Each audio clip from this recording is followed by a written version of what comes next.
안녕하세요. 저는 딸 하나 두고 있는 60대 후반 여자입니다. 작년에 제 딸이 결혼을 하게 되었는데요. 사돈댁과의 관계가 좀처럼 쉽게 풀리지 않아 긴장이 고조되어 가고 있던 찰나 결국 일이 터지게 되었습니다. 결혼을 한 지 6개월 정도 지났을 무렵 딸이 눈물을 흘리면서 저희 집으로 들어왔고 사위가 그 뒤를 따라 들어왔습니다. 난감한 표정으로 저와 남편에게 인사를 건넨 사위는 방으로 들어가 버린 딸의 상황을 설명했고 저희 부부는 자초지종을 듣게 되었는데 안사돈과 마찰이 일어난 걸 알 수 있었습니다. 결혼 전부터 신경이 쓰이더니 결국 일이 터지고 만 거였죠. 애초부터 결혼을 반대했던 안사돈은 딸에게 지속적으로 스트레스를 주입시킨 것 같았어요.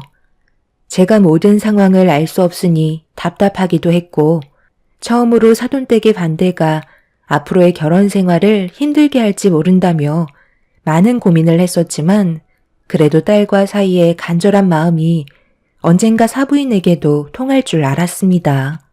웃는 얼굴에 침 못 뱉는다고 제 딸에게도 좋은 모습들이 많기 때문에 시간이 지나면 좋은 관계를 유지할 수 있을 거라 생각했었어요. 결혼을 허락했으면 마음에 안 드는 부분들이 있어도 좋은 관계를 유지하려는 노력 정도는 하실 줄 알았는데 사부인은 단 한 번도 제 딸을 좋게 봐주려는 마음을 갖지 않았었네요. 그러다 보니 마음의 상처를 지속적으로 받은 딸은 결국 사돈댁에서 안 좋은 일들을 겪게 되었고 사태가 심각해져 버리고 말았죠. 사위가 중간에서 노력을 안 한 것도 아닌데 자기 아들을 봐서라도 좋은 관계를 형성하고 살면 될 것을 왜 이렇게 모난 행동을 하는 건지 이해할 수가 없었습니다.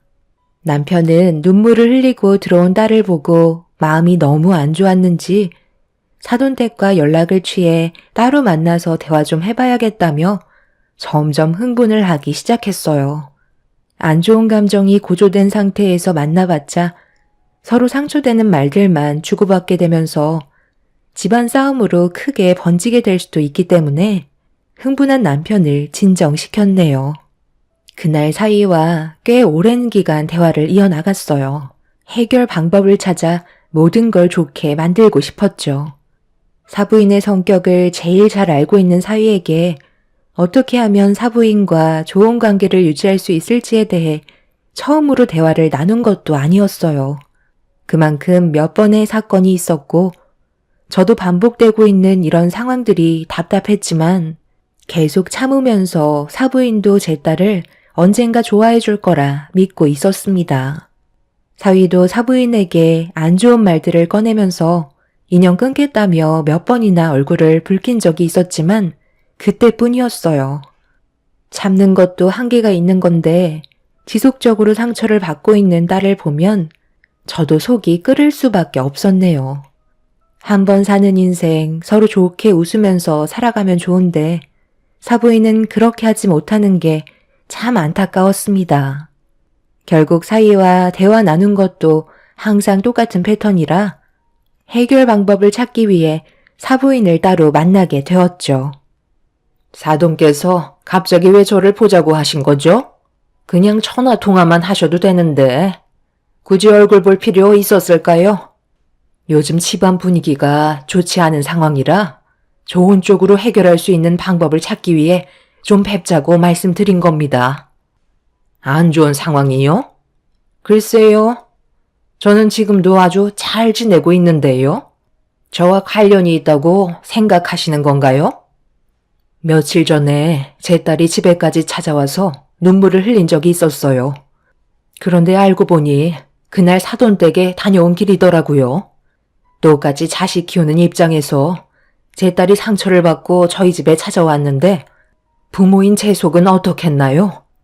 도대체 뭐가 마음에 안 드시는지 저는 그걸 알고 싶은 겁니다.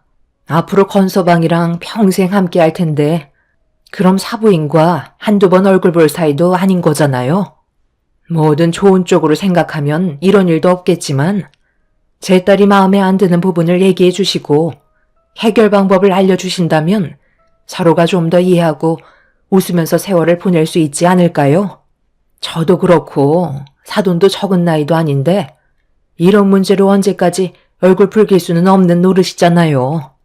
양가 집안 더 큰 상처를 받기 전에 해결하고자 이렇게 얼굴 뵙자고 한 겁니다.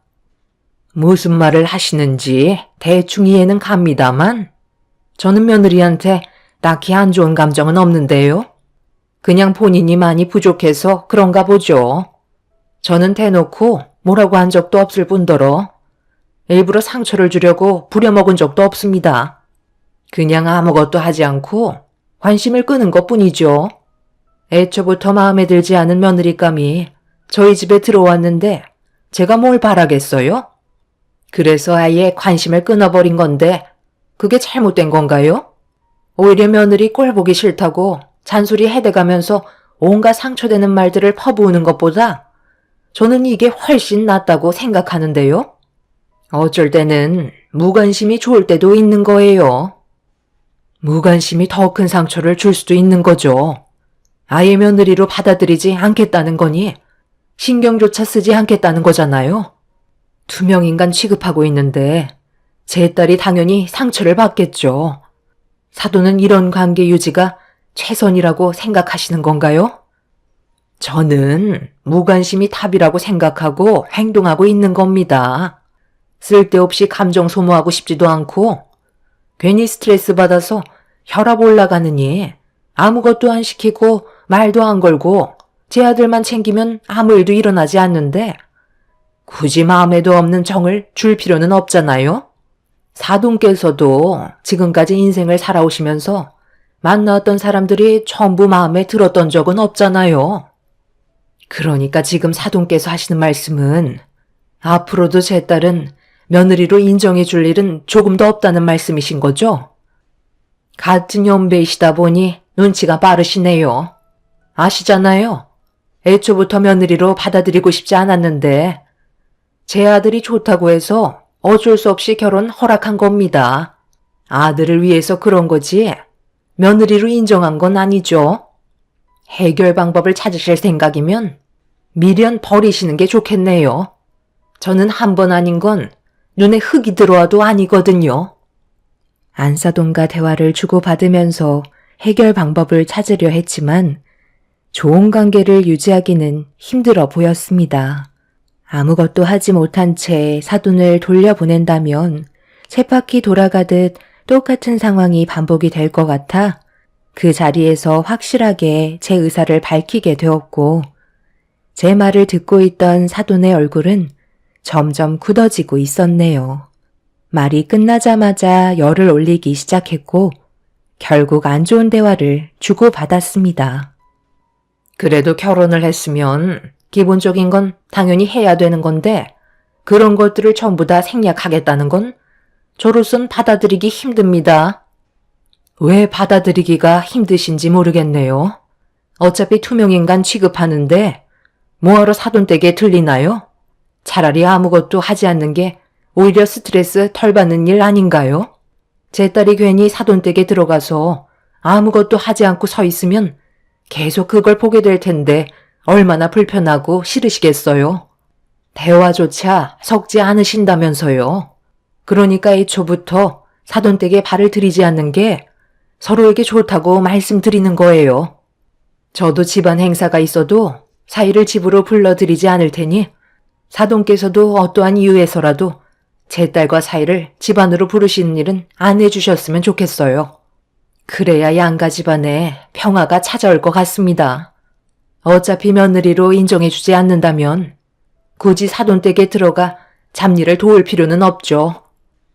며느리 때문에 제 아들 얼굴도 못 본다는 거예요? 차라리 며느리만 빼고 제 아들만 따로 보도록 하겠습니다. 그건 안 되죠. 부부는 결혼을 하는 순간부터 일심동체예요. 어떠한 일을 하더라도 함께 해야 된다고요. 나로 불러서 만나실 거면 애초부터 결혼은 허락하지 마셨어야죠. 머리채를 뜯어서라도 말리셨어야 하는 거 아닌가요? 사돈께서 중심이 잡혀있지 않으니까 지금 모두가 피해를 보고 있는 거잖아요. 그래서 저는 앞으로 사위를 절대 집으로 불러들이지 않을 테니 사돈께서도 제 딸을 댁으로 부르시지 않았으면 좋겠네요. 둘이 알아서 잘 살게끔 그냥 내버려 두는 게 가정의 평화가 찾아오는 겁니다. 혼자 그렇게 하세요. 마음에 안 드는 며느리 들어와 내 아들 뺏어간 것도 속 터져 죽겠는데 아들 얼굴도 못 보는 건 말이 안 되는 거죠?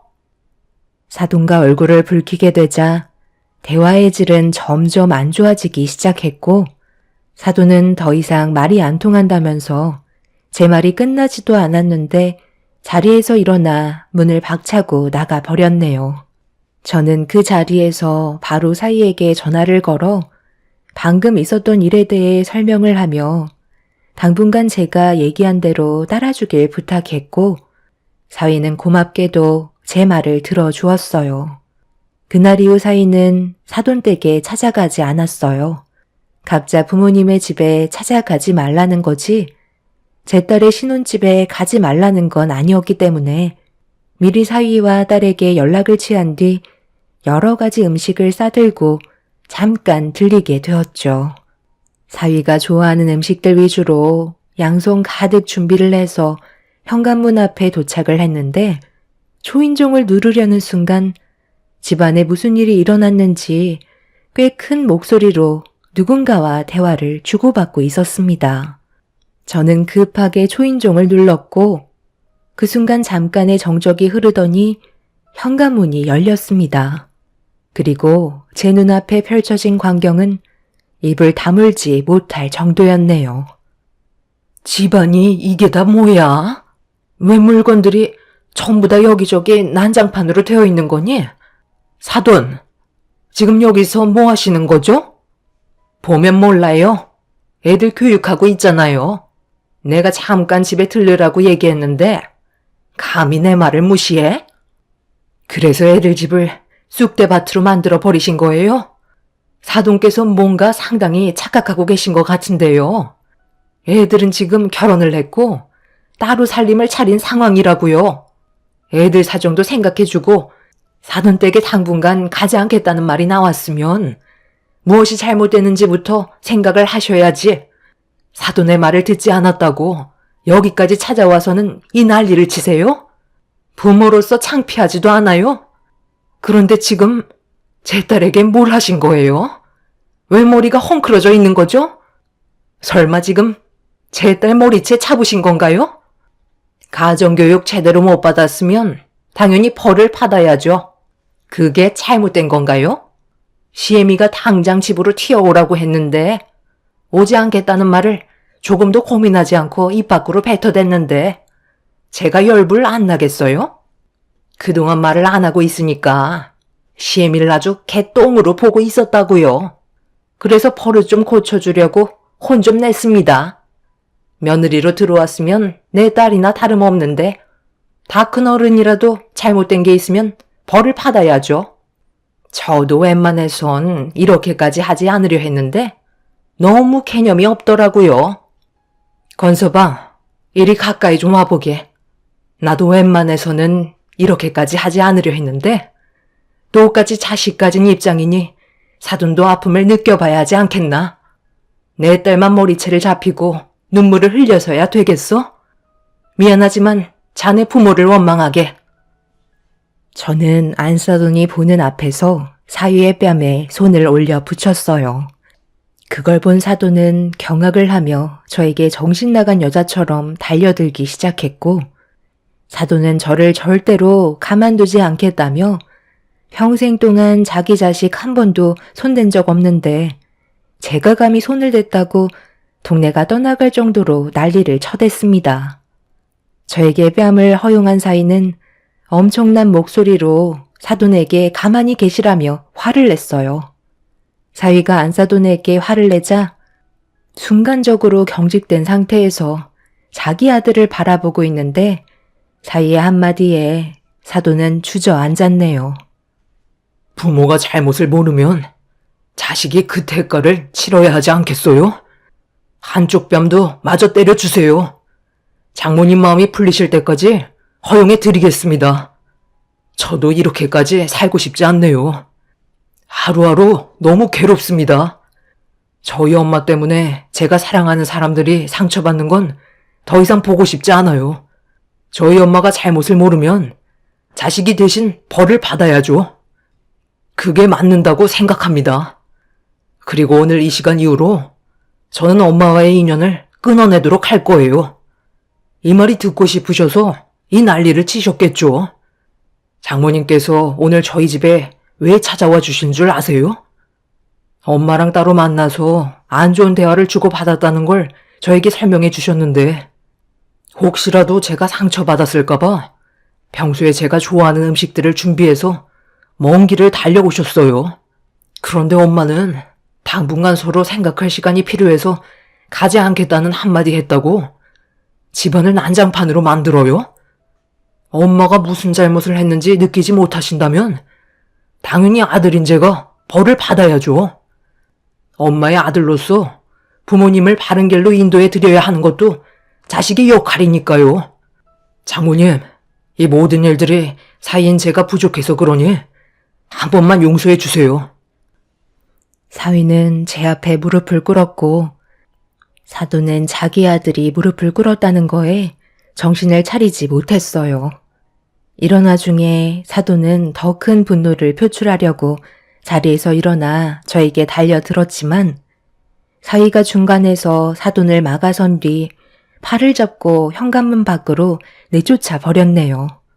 사위는 잠깐 바람 좀 쐬고 오겠다며 사돈을 모시고 어디론가 사라졌는데 사위의 얼굴에 손을 올려붙인 저는 온몸이 떨려와 그 자리에 주저앉아 너무 미안한 마음에 결국 눈물을 쏟아내고 말았습니다. 제 자식도 아닌 남의 자식에 손을 올려붙인 건 당연히 잘못된 행동이었지만 저도 사람인지라 제 딸이 사돈에게 머리채를 잡혔다는 거에 제대로 된 판단을 하지 못한 것 같아 너무 마음이 안 좋았어요. 한참의 시간이 지나서야 어느 정도 진정이 된 저는 어질러진 집안을 정리했고 사위가 돌아오기만을 기다리고 있었습니다. 그렇게 늦은 저녁 시간이 되어서야 사위가 들어왔는데 확실히 안색이 좋지 않았어요. 알고 보니 사돈의 집에까지 다녀온 거였고 서로의 감정이 회복이 될 때까지는 한동안 얼굴을 안 보고 지내는 게 좋을 것 같다고 사돈 어른께도 상황 설명을 하고 돌아온 거였습니다.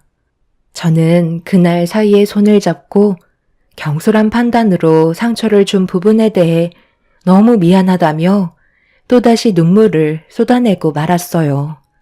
사위는 이런 제 마음을 알고 있는지 배가 고프다며 상황을 돌렸고 그렇게 함께 모여 늦은 저녁을 먹은 뒤 집으로 돌아오게 되었네요. 남편도 이런 상황을 알게 된 이후 걱정이 많았는지 앞으로 어떻게 살아야 할지 심각하게 고민을 하고 있었고 저 또한 안사돈과의 관계를 어떤 식으로 풀어나가야 할지 몰라 나를 꼬박 세우고 말았습니다. 그날 이후 한동안 양가 집안은 큰 사건 없이 조용한 시간들을 보내고 있는데 어느 날 꽤 늦은 저녁 시간대 사위에게 전화가 왔길래 받는 순간 들고 있던 핸드폰을 떨어뜨리고 말았습니다. 제 딸이 병원에 입원했다는 충격적인 소식을 접하게 되었죠. 남편과 저는 서둘러 병원으로 향했는데 딸은 머리와 다리에 붕대를 감고 있었어요. 자리를 지키고 있던 사위에게 어떻게 된 거냐고 상황 설명을 듣는 순간 경악을 하고 말았네요. 그날 사위가 야간 연장 근무를 하고 늦게 끝나는 바람에 밖에서 제 딸과 저녁을 먹기로 약속이 되어 있던 상황이었어요. 사위가 1층에 도착한 뒤 딸에게 연락을 취했고 서둘러 집 밖을 나서던 딸이 엘리베이터를 타려는데 수리 중이라는 문구를 보고 어쩔 수 없이 걸어 내려가고 있었습니다. 그런데 누군가 뒤에서 딸을 일부러 밀었다는 충격적인 말을 듣게 되었죠. 사위는 경찰에게 신고를 해놓은 상태라 곧 잡힐 거라고 얘기했지만 계단에는 CCTV가 없어서 누가 범행을 저질렀는지 알아내기가 쉽지 않은 상태였어요. 문제는 딸은 넘어지는 순간부터 기억을 하지 못하고 있었습니다. 이 소식을 듣게 된 사돈댁도 병원을 찾아왔고 누워있는 제 딸을 마주한 안사돈이 한마디 거들었네요. 그간 행실이 안 좋았으니까 이런 일을 당하는 거지? 다른 이유가 있겠어? 골절된 부분이 붙으려면 앞으로 몇 달간 움직이지도 못한다는데 그럼 그동안 내 아들이 수발을 들어줘야 한다는 건데 나는 또 그 꼴은 못 볼 것 같네. 머리도 다쳤다면서? 이상은 없다지만 앞날은 아무도 모르거든. 혹여나 나중에 문제라도 생겨서 다시 병원을 찾게 되는 상황이 생길지도 모르지. 이미 몸에 하자가 생긴 불량품인데 고쳐 쓴다고 해서 불량품이 정품으로 바뀌지는 않잖아? 계속 같은 곳에 불량이 날 텐데 그럼 내 아들이 계속해서 희생을 해야 된다는 건데 내가 그 꼴을 어떻게 봐? 이참에 이 결혼 다시 생각해보자. 어머님, 의사가 그러는데 머리는 다행히 크게 다치지 않았다고 했어요. 앞으로 살아가는 데는 문제 없다고 했으니까 너무 안 좋게만 보려고 하지 마세요. 최대한 빨리 회복하려고 회사 인사과에 연락해서 몇 달간 병가까지 냈어요. 어찌됐든 병가를 휴직했으면 월급도 못 받는 건데 그럼 내 아들이 손해보는 건 더 많다는 거잖아? 머리에 문제가 없으면 목발을 짚고 다녀서라도 회사는 다니는 게 맞는 거 아니야? 사부인, 이런 불량품을 제 아들에게 떠넘기실 생각은 아니시죠? 저는 받아줄 생각 조금도 없으니까 당장 데려가세요. 범인이 누군지도 잡히지 않았는데 괜히 며느리 때문에 내 아들한테까지 피해가 갈 수도 있는 거잖아요? 잡히지 않는 동안 얼마나 마음 졸이면서 살겠어요? 저는 불안해서 제 아들을 며느리 옆에 두지 못할 것 같네요. 처음에 인사 올 때부터 마음에 안 들더니 결국 이 사단이 벌어졌구먼. 이래서 여자의 촉은 무시할 수 없는 거라니까. 아들, 엄마가 뭐라고 그랬니? 첫인상에서부터 얼굴빛이 어두운 게 안 좋은 기운을 몰고 다닐 것 같다고 했지? 한바탕 난리가 난 그때의 일을 벌써 잊은 건지 안사돈은 거침없이 막말을 뱉어대고 있었습니다. 저는 그 모습을 지켜보면서 사람으로 대할 상대가 아니라는 걸 확실하게 느낄 수 있었네요. 제 딸을 불량품이라고 얘기하는 사돈을 가만두고 싶지 않았어요. 남편도 안사돈을 바라보면서 말이 너무 지나친 것 같다며 화를 내기 시작했네요. 사돈의 얼굴만 마주하면 화를 불러일으키는 이런 상황들이 너무 싫었고 사돈 어른께서 힘들어하는 제 딸을 보고 대신 머리 숙여 용서를 구한 뒤 서둘러 자리를 피하셨습니다. 그제서야 조용해진 병실은 침묵만 흘렀고 사위는 저와 남편의 눈치를 보면서 제 딸 옆을 지키고 있었네요. 그날 이후 범인을 잡기 위해 경찰들은 발빠르게 움직이고 있었지만 사각지대에서 벌어진 일이라 수사는 쉽지 않았습니다. 그렇게 며칠이 흘렀고 무언가 단서를 발견했는지 담당 경찰들은 추가적인 조사를 진행하기 위해 다시 현장을 찾았습니다. 저희 가족 모두 범인을 잡기 위해 주변을 돌아다니며 단서가 될 만한 것들을 찾아보고 있는데 아파트 내부를 조사하던 경찰들이 누군가 도망치는 한 사람을 잡기 위해 쫓아가고 있었어요. 너무 순식간에 일어난 일이라 저희는 도망치는 범인을 보고도 잡지 못했는데 검은 모자와 검은 옷을 입고 있던 한 사람이 앞만 보며 달리다가 옆에서 달려오는 차와 부딪히게 되면서 오랜 시간 끝에 겨우 범인을 잡을 수 있었습니다. 다행히 크게 부딪힌 건 아니라 타박상 정도만 보였던 정체 모를 사람은 얼굴을 확인해 보니 꽤 젊어 보이는 청년이었고 경찰들은 도망친 이유를 아직 물어보지도 않았는데 먼저 겁에 질린 청년이 모든 진실을 털어놓았습니다. 그 말을 듣던 저는 정신을 차리지 못할 정도로 분노를 하게 되었네요. 경찰들과 남편을 따라 사돈댁에 도착을 하자마자 제가 먼저 현관문을 두드렸고 잠시 뒤 사돈 어른께서 현관문을 열며 무슨 일이냐는 말에도 무시한 채 거실로 향했어요. 사돈댁은 점심을 먹고 있었는지 떡국상이 차려져 있었고 저를 보면서도 아무렇지도 않게 식사를 하고 있는 안사돈에게 달려가 떡국상을 사정없이 사돈 쪽으로 던져버렸고 머리채를 잡아 흔들며 난리를 치고 말았네요. 이미 저는 그 누구도 말릴 수 없을 정도로 분노한 상태였고 남편과 경찰분들이 저와 안사돈을 겨우 떨어뜨려 놓았네요. 갑자기 찾아와서 예의 없게 이게 무슨 짓이야? 마침 경찰에 연락하려던 참이었는데 잘 됐네. 당장 저 사람 좀 잡아가세요. 잡아갈 사람은 당신이지.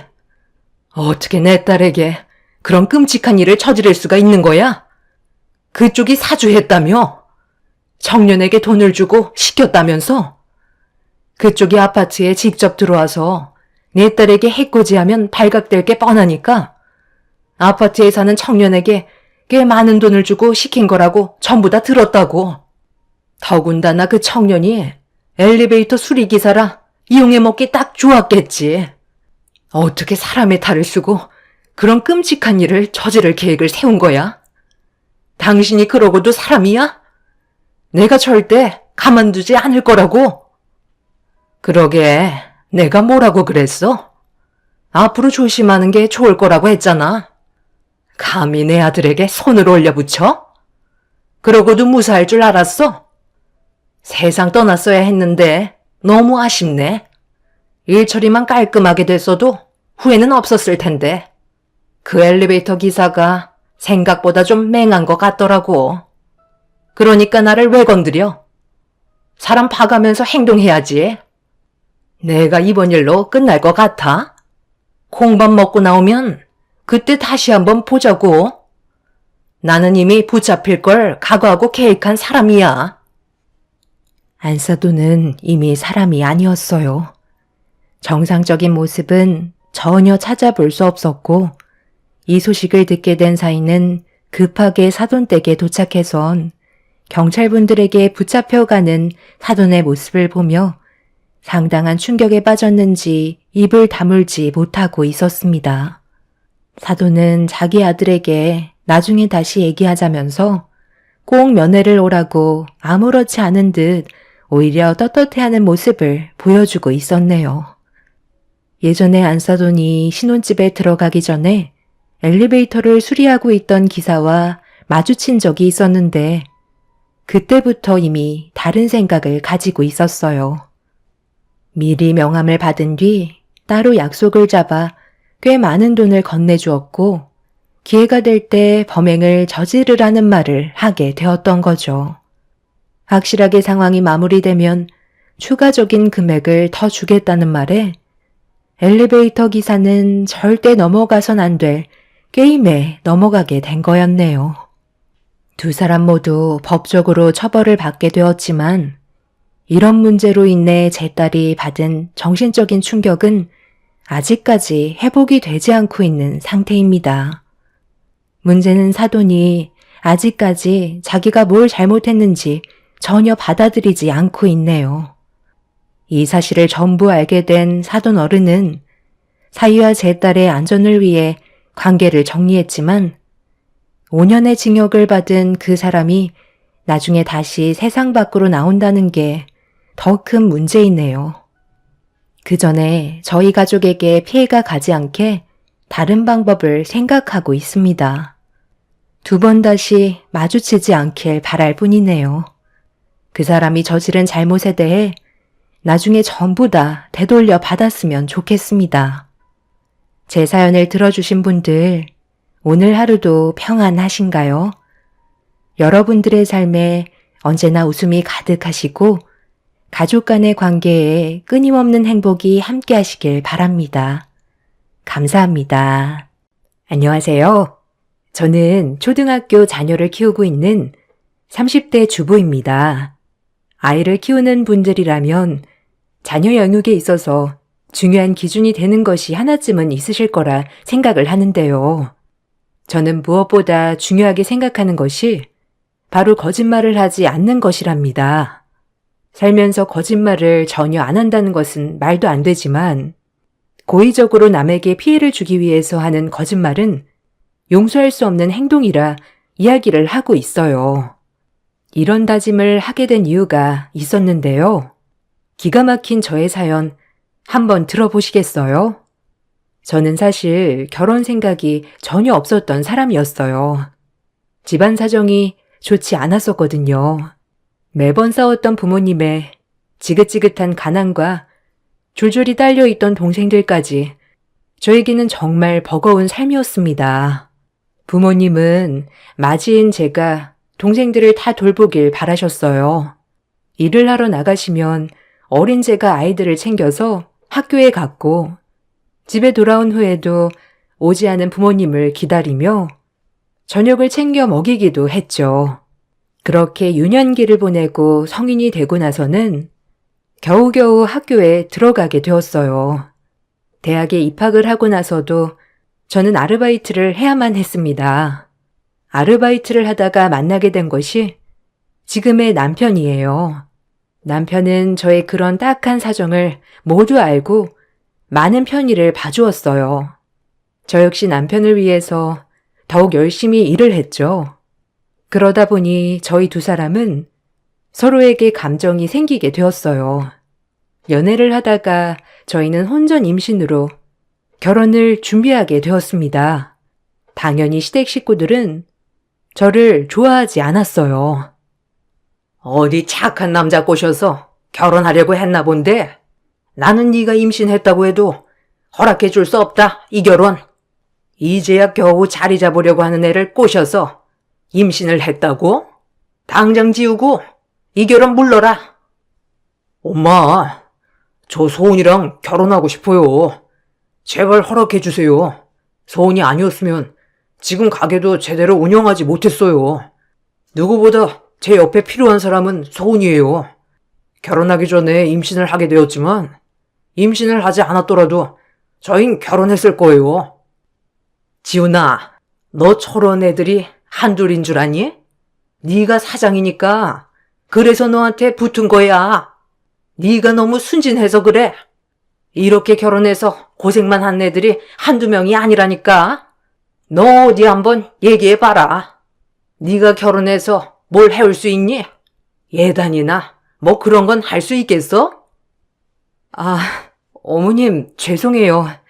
제가 아직 준비가 안 되었지만 결혼하고 나서 더 잘할게요. 이거 봐라. 빈손으로 시집 오겠다는 거 아니니? 요즘 누가 빈손으로 시집을 와? 지훈아, 너 정말 정신 안 차릴래? 엄마, 다른 거 아무것도 필요 없어요. 저희 그냥 결혼하고 같이 살게만 해주세요. 집도 바라지 않고 제가 사는 방에 그냥 같이 들어와서 살게요. 시부모님은 프랜차이즈 몇 곳을 운영할 정도로 재력이 탄탄하신 분들이셨습니다. 그만큼 자녀를 위해서도 헌신적이셨죠. 남편은 프랜차이즈 지점 중 한 곳을 운영하고 있었는데 모두 시부모님의 도움 덕분에 운영이 되고 있었던 상황이었어요. 그런데 갑자기 아르바이트생과 임신을 해서 결혼을 한다고 하니 시부모님은 기가 막힐 수밖에 없던 상황이었죠. 절대로 결혼은 안 된다고 하셨던 시부모님은 남편의 설득 끝에 결국 결혼을 허락하셨습니다. 저는 아무것도 준비하지 않고 말 그대로 몸만 시댁으로 들어가 살게 되었어요. 그나마 다행이었던 것은 더 이상 친정에서의 압박이 사라졌다는 것이었어요.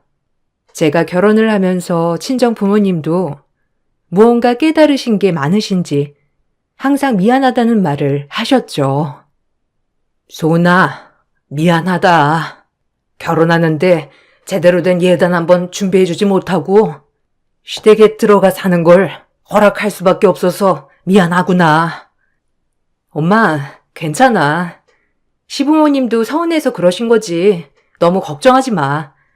엄마가 준비하지 않고 내가 준비해서 가는 건데 미안해하지 않아도 돼.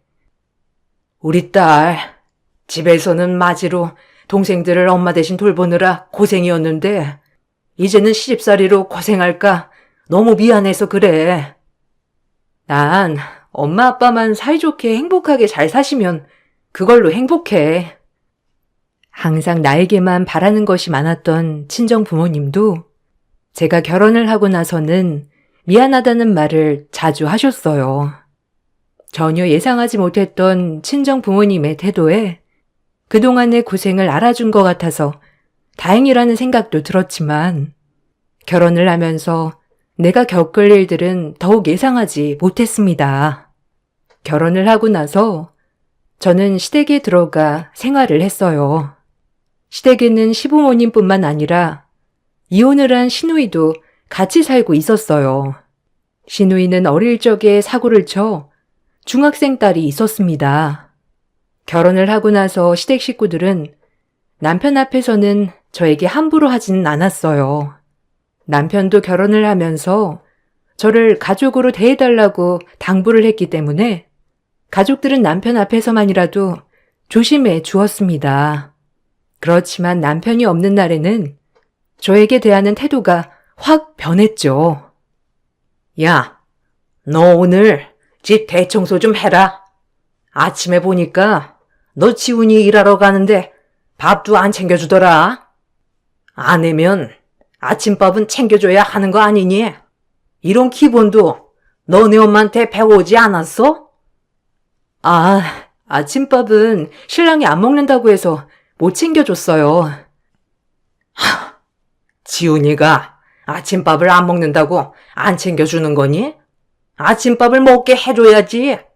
그리고 무슨 안 먹는다고 해서 못 챙겨줘? 아침에 일어나지도 못해놓고서는 참. 너도 마음에 안 드는 짓만 한다 정말. 시어머님은 아침이 되면 저에게 하루 동안 해야 할 집안일들을 나열해 주셨어요. 주로 대청소를 하라든지 저녁 식사 준비를 하거나 혹은 심부름거리를 주셨죠. 임신을 한 상태이긴 했지만 그런 것쯤은 아랑곳하지 않으셨어요. 제가 시댁으로 들어간 후에는 집안일은 모두 제 차지가 되었습니다. 저는 시부모님의 식사와 빨래뿐만 아니라 집안 청소, 시누이와 시조카의 뒤치다거리도 모두 감당해야 했습니다. 처음에는 아무것도 가지고 오지 않았던 저를 그대로 받아주었기 때문에 참아야 한다고 생각을 했어요. 그렇지만 점점 시간이 지나면서 언제까지 이런 취급을 받아야 할까 슬픈 마음이 들더라고요. 심지어 시누이는 마치 내가 상주하는 가정부인 듯 저를 취급했습니다. 너 내 빨래 그냥 세탁기에 돌리지 말라고 했지? 이건 손빨래 해야 한다고 계속 말했잖아. 멍청한 거야? 아니면 나 무시하는 거야? 너 지훈이 있다고 지금 내 말 무시하는 거야? 아니, 집안일을 도맡아 하기로 했으면 깔끔하게 잘해야 하는 거 아니야. 빨래 하나도 못해서 어디다 써? 형님, 제가 일부러 그런 건 아니지만 미리 말씀만 해주시면 분리해서 할게요. 이걸 어떻게 하나하나 다 얘기를 해? 빨래할 때 분리해서 하는 거 아니야? 그냥 통으로 세탁기에 넣어서 돌려버리는 거야? 아니, 주부라는 사람이 기본을 모르면 어떻게 하자는 건데? 좀 신경 좀 써. 아무리 기본도 못 갖추고 시집 왔다고 해도 이런 건 좀 배워라, 배워. 아니, 언제까지 닦은 성인 빨래를 이렇게 해야 하는데요. 손이 있으면 본인이 직접 하시던가. 불만 있으면 저한테 시키지 말고 직접 하세요. 뭐? 너 말 다 했어? 어디가? 이거 다시 하라니까? 시누이는 매일매일 바쁘게 생활을 했습니다. 아침 일찍 나가서 자정이 다 되는 시간에 들어오는 날이 대부분이었어요. 그나마 서로 마주치는 시간이 적어서 많은 대화를 하지는 않았지만 가끔씩 마주칠 때면 저에게 송곳 같은 말을 하곤 했죠. 신우이는 늦게까지 일을 하는 것은 아니었고 대부분 퇴근 후 친구나 지인들을 만나서 시간을 보내느라 집에 늦게 들어오는 것이었어요. 술에 취해서 밖에서 정신을 못 차리고 있는 신우이를 제가 챙겨서 데리고 온 날도 여러 번 있을 정도였습니다. 그래도 시부모님과 신우 모두 집에 있는 시간이 많지 않았기 때문에 저는 버틸 수 있었던 것 같아요. 그나마 시댁 식구들 중에서 가장 많이 봤던 것은 신우이의 딸인 시조카였습니다. 가영아, 오늘 저녁에는 우리 둘만 먹어야 할 것 같은데 뭐 먹고 싶은 거 있어? 숙모가 해줄게. 솜씨는 좋지 않지만 그래도 먹을만 해. 가영이가 먹고 싶은 걸로 먹자. 아니면 우리 둘이 외식할까? 아, 괜찮아요. 그냥 대충 먹어요. 먹고 싶은 거 없어? 그래도 나 떡볶이는 좀 하는데. 그거 해 먹을까? 네, 그럼 그걸로 먹어요. 그래, 내가 솜씨 좀 발휘 좀 해볼게. 방에서 쉬고 있으면 다 돼서 부를 테니까 그때 나와. 시조카는 사실 사춘기 때문인지 아니면 제가 마음에 들지 않아서 그런 건지 제가 아무리 말을 걸어도 대답을 길게 하지는 않았어요. 중학생 조카는 엄마인 신우이에게 거의 방치하듯 생활을 하고 있었어요. 주말에도 약속이 있다며 나가버리는 날이 많다 보니 시조카는 엄마의 얼굴을 한 달에 몇 번도 채 보지 못할 때가 많았죠. 그런 시조카의 모습을 보면서 저는 어릴 적 저의 모습을 보는 듯해서 마음이 아팠답니다. 그래서 저는 시조카에게만큼은 진심으로 잘해주고 바라는 것 없이 잘해줬어요. 그렇지만 시조카는 아무리 제가 잘해주어도 먼저 다가오지는 않더라고요. 저는 그럴 수 있다고 생각을 해서 천천히 시간을 두고 가까워지기를 기다리고 있었죠. 그렇게 시간이 지나고 저는 출산을 하게 되었습니다. 그 사이 남편은 가게가 잘 되면서 더더욱 바빠지게 되었고 바쁜 시부모님과 시누이 없이 저와 제 아이, 시조카만 있는 날들이 많아졌어요. 가영아, 이제 중학교 들어가지? 이거 내가 조금씩 모은 거긴 한데 중학교 가면 필요한 거 있을 것 같아서 학용품이 아니어도 괜찮아. 그냥 필요한 때 썼으면 좋겠어. 엄마한테는 비밀이다. 아, 고맙습니다. 잘 쓸게요. 그렇지? 고맙지? 우리 아이 잘 부탁한다고 주는 뇌물이니까 잘 받아둬. 종종 내가 뇌물 줄게. 아, 네. 외숙모 정말 고마워요. 시조카는 말을 많이 하진 않았지만 시간이 지나면서 점점 제가 편해지는 듯 했어요. 저도 아이를 낳고 나서는 아이에 대한 애정과 함께 시조카에 대한 관심도 많아졌죠. 그러다 보니 시조카와 함께 있는 날에는 좋아하는 음식도 해먹거나 종종 뇌물이라며 용돈도 주면서 지냈습니다. 시부모님과 남편은 점점 더 바빠지기 시작했습니다. 아무래도 남편은 시부모님의 도움을 많이 받고 있는 상황이다 보니 시부모님의 행동에 쩔쩔맬 수밖에 없는 상황이었어요. 처음에는 시부모님의 행동에 미안해했던 남편도 점차 저의 상처에 무덤덤해지기 시작했어요. 당신 오늘 어머님 하시는 얘기 들었어? 살림도 제대로 못하고 아이도 제대로 못 본다고 할 줄 아는 게 없다고 면전에 얘기를 하는데 너무 상처였어. 그래? 엄마가 요즘 바쁘셔서 그런가 봐. 아무리 그래도 너무하신 거 아니야? 이제는 그래도 함께한 시간이 있는데 매번 함부로 대하니까 상처가 되는 것 같아. 아, 그럼 어떡해? 엄마 눈에는 부족하게 보일 수도 있지. 솔직히 나도 일 끝나고 집에 들어오면 정리 안 돼 있는 집 보면 부모님 눈치도 보이고 지금까지 당신은 뭐 했나 싶은 생각도 드는데 엄마 아빠는 그런 생각 안 드시겠어? 뭐? 당신 진짜 1억이야? 나 혼자 지금 여기 사는 7명 살림을 다 보고 있는 거야. 알기나 해? 매일 세탁기 2번은 돌려야 되고, 아이도 돌봐야 되고, 거기다가 아침부터 저녁까지 다 차리고 정리해야 하는데 여유가 어디 있어? 아니, 내가 당신 고생 안 했다고 했어? 그냥 엄마가 하는 말에 너무 예민하게 생각하지 말라는 거지. 당신이 하는 말은 그런 게 아니잖아. 내가 해도 부족하고 모자라다는 말을 하고 싶은 건 아니야? 솔직히 말해서 아이도 이제 어느 정도 컸는데 청소도 더 꼼꼼히 할 수 있고 집안일도 미뤄지지 않아야 하는 거 아니야? 당신은 집에만 있으면서. 뭐? 당신 아이 한 번이라도 보고서 이런 말 하는 거야? 7명 먹을 밥 차려보고서 그런 말 하는 거냐고. 에이, 그만하자. 나 피곤해. 다음에 다시 얘기해.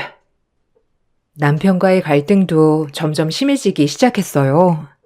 남편도 일이 바쁘다 보니 예민할 수 있었지만 남편의 말은 상처가 되기도 했죠.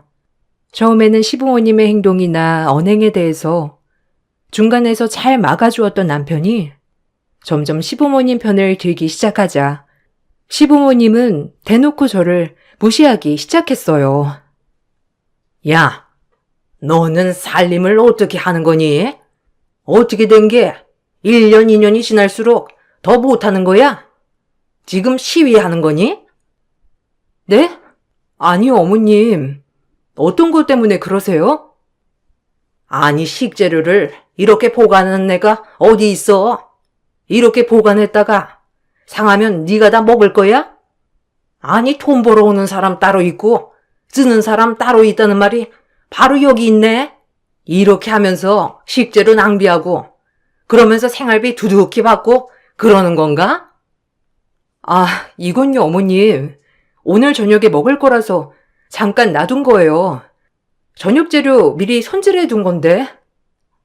아니, 넌 내가 얘기하는데 그런 반응을 보이니? 내가 잘못한 거 지적하면 잘못했다고 하면 되는걸.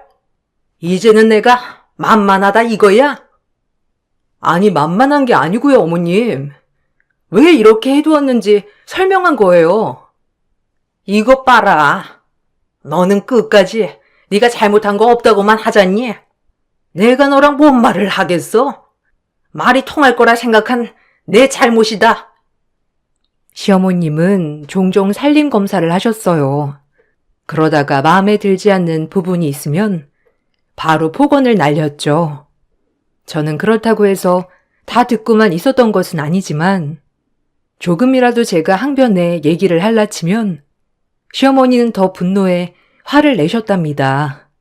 무조건 당신의 말이 맞는다고 하길 원하셨던 것이죠. 살림만 확인을 한 것이 아니라 반찬 관리부터 아이 케어까지 모든 것들을 다 확인을 하셨어요. 특히나 생활비를 사용하는 내역은 매번 체크를 하셨습니다. 남편에게 생활비를 받았지만 정작 생활비 내역은 시부모님이 확인을 하셨어요. 예, 넌 이번 달에 왜 이렇게 식비를 많이 썼니? 거기다가 외출해서 쓴 비용이 이렇게나 많아? 아, 이번 달에 오랜만에 친구들 만났어요. 외출해서 커피 한 잔 마신 게 전부인데 나머지는 아이 용품이랑 식비예요. 아니, 아이 용품, 식비 제하고도 쓸데없이 나가는 돈들이 너무 많은데? 넌 네가 돈 버는 거 아니라고 막 쓰고 다니니? 제가요? 아니요. 어머님, 생활비도 받아서 쓰고 있는데 어떻게 돈을 막 쓰겠어요? 그래서 우리 아들이 생활비를 적게 줘서 못 쓴다는 걸 얘기하고 싶은 거니? 아, 그게 아니라요. 그럼 시부모가 생활비 지출까지 체크하니 불편하단 걸 얘기하고 싶은 거야? 그건 사실이죠, 어머님. 저 혼자 7인 가족 치닥거리 다 하고 있는데 식비며 생활비며 다 체크하면서 못마땅해 하시니 그럼 저 이제 손 떼겠습니다. 어머님이 직접 하시던가요. 시어머님의 간섭은 점점 더 심해졌습니다. 아마 가게 스트레스를 저에게 푸는 듯한 느낌이 들기도 했지만 그렇다고 해서 제가 그때그때 대꾸를 할 뿐 적극적으로 대처를 할 수 있는 방법은 없었던 것 같아요. 그러던 중 저희 집에는 작은 사건들이 발생하기 시작했어요. 첫 번째 발생했던 사건은 남편이 공과금을 내라며 식탁에 올려두었던 돈이 사라졌던 일이었습니다.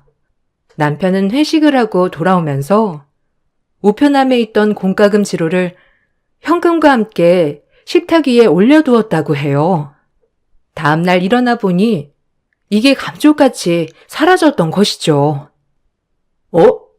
당신 아침에 여기 올려두었던 돈이랑 지로 못 봤어? 오늘 내가 출근하면서 내려고 했는데 어디 갔지? 돈? 아니, 나왔을 때 식탁에 아무것도 없었는데? 언제 올려놨어? 어제 들어오기 전까지는 식탁에 아무것도 없었어. 이상하다. 분명 내가 어제 들어오면서 내일 내야지 생각하고 올려뒀었거든. 어디 갔지? 내가 다시 지갑에 넣어놨나? 잘 생각해봐. 다른 곳에 둔 거 아니야? 어제 술도 많이 마셨잖아. 다른 곳에 둔 거일 수도 있으니까 생각해봐. 아닌데. 분명 여기다 둔 거 같은데. 남편은 출근을 하면서도 찝찝한 표정으로 출근을 했죠. 그러다가 갑자기 전화가 오더니 지로가 그대로 우편함에 있다면서 자신이 착각을 한 것 같다고 말을 하더라고요. 그때만 하더라도 이게 단순히 남편이 착각을 해서 발생한 일이라 생각을 했었어요. 두 번째 사건은 조카의 돈이 사라진 것이었어요. 시조카가 그동안 사고 싶었던 물건이 있었는데 그걸 사려고 몰래 돈을 모으고 있었나 보더라고요. 저에게 받았던 용돈이며 할머니, 할아버지한테 받았던 용돈들도 다 모아두었다고 하는데 한순간에 다 사라졌다며 함께 모인 저녁 자리에서 얘기를 하더라고요. 이게 뭐야? 숙모, 혹시 제 돈 못 보셨어요? 저 이거 몇 달 동안 엄청 모은 건데 제 방에 서랍장 안쪽으로 뒀었는데 혹시 못 보셨어요? 돈? 못 봤는데? 오늘 청소할 때도 책상 만지지 않아서 잘 모르겠어. 왜? 뭐가 없어졌어? 지금까지 모아둔 돈이 다 사라졌어요. 모아둔 돈이라니? 돈 모으고 있었어? 아니, 통장에 넣어둬야지. 돈을 모으고 있었다고? 네가 조금씩 써버린 거 아니야? 아니야. 진짜 다 모으고 있었다고. 아무도 모르는 곳이었는데. 거기에 둔 게 다 사라졌다고. 잘 좀 찾아봐. 네가 다른 데에 옮겨놓고 잊어버린 거 아니야? 그래, 잘 찾아봐라. 그냥 뒀다가 나중에 나올 수도 있고. 맞아, 잘 찾아봐. 돈이 발이 달려서 어디 갔겠니? 네가 방에 뒀으면 어디선가 나타나겠지. 저녁 시간에 이렇게 소리를 질러? 엄마. 내가 겨우 모은 돈인데 없어졌다니까? 아휴, 그래, 어떡해. 올케, 오늘 가영이 방 청소한 거 아니야? 네, 가영이 방 청소하긴 했는데요. 돈은 전혀 못 봤어요. 거기다가 책상은 아예 건들지도 않았고요. 그걸 어떻게 믿어? 올케 아니면 가영이 방에 들어갈 사람도 없는데. 그렇다고 제가 그걸 어떻게 가지고 가요? 전 아니에요. 그래, 누나. 지금 그냥 방에 들어갔다고 의심하면 안 되지. 그냥 의심하는 게 아니잖니. 그 방에 들어간 건 쟤뿐인데 당연 의심되지. 이날의 사건으로 저와 시조카의 사이는 어색해졌습니다. 저는 정말 전혀 관련이 없었지만 시댁 식구들은 저를 의심하는 듯 했어요. 그렇다고 해서 제가 어떻게 해명을 해야 할지도 알 수 없었죠. 시댁 식구들은 이상하게 무언가 없어지는 일이 생기면 저를 의심하곤 했습니다. 저도 그런 시댁 식구들의 의심이 서운하기도 하고 억울하기도 했지만 그렇다고 해서 저에게 직접적으로 해명을 요구한 것도 아니다 보니 그냥 넘어가게 되었던 것 같아요. 그러다가 명절날 큰 사건이 발생하고 말았습니다. 시부모님은 명절 차례가 끝나고 모두를 불렀습니다. 아휴, 내가 결국 이럴 줄 알긴 했지만 어쨌든 우리 집에 있던 금두꺼비 알지? 그 엄마가 아끼던 금두꺼비 말이야? 그래. 이번에 명절 지나고 녹여서 다른 것 좀 만들어 보자 싶어서 꺼내려고 했는데 감쪽같이 사라졌다. 뭐? 아니 그게 어디로 사라져? 아휴, 그러니 말이다. 금두꺼비가 사라졌으니까 이걸 좀 찾아야 할 것 같은데 혹시라도 가져간 사람 있으면 양심상 얘기해봐라. 내가 미리 얘기하면 그게 뭐라 하진 않으마. 시어머니와 시누이는 마치 제가 금두꺼비를 가져간 것처럼 저를 쳐다보고 얘기를 했어요. 저는 금두꺼비의 존재조차 모르고 있었는데 이게 무슨 소리인가 더 황당하기도 했답니다. 남편은 그런 시댁 식구들의 태도에 화가 났는지 저보다 더 화를 내면서 말을 하더라고요. 아니, 왜 우리 집사람을 의심해? 증거도 없는데 자꾸 왜 그러냐고. 금두꺼비를 어디 뒀었는데? 다른 곳에 둔 건 아니고? 내가 어딜 다른 곳에 두니? 장롱 안에 넣어뒀었는데 감쪽같이 없어졌다. 나도 온 집안을 다 뒤져봤는데 없더라고. 이건 훔쳐간 거가 아니면 뭐니? 아니, 훔쳐가더라도 왜 무조건 우리 집사람이라고 생각하냐고. 그럼 누가 이걸 가져가? 이거 가져갈 사람이 쟤밖에 더 있니? 다 돈벌이하고 살고 있고 부족한 거 없이 사는데 본데 없이 자란 얘밖에 더 있어? 아, 진짜 엄마. 왜 이렇게 확신하는 거야? 증거도 없잖아. 그래요, 어머님. 저 절대 아니에요. 본데 없이 자라면 손버릇도 나쁘다는 건 누가 정한 법인데요. 제가 아무리 부족하다고 해도 무턱대고 그렇게 의심하는 건 아니죠. 예. 그럼 네가 아니면 우리 집에서 가져갈 사람이 누가 있니? 거기다가 도둑이 들었다고 하면 금두꺼비만 쏙 빼서 가져갔겠어? 그럼 가족 중에서 범인이 있는 건데 네가 아니면 누구라는 건데?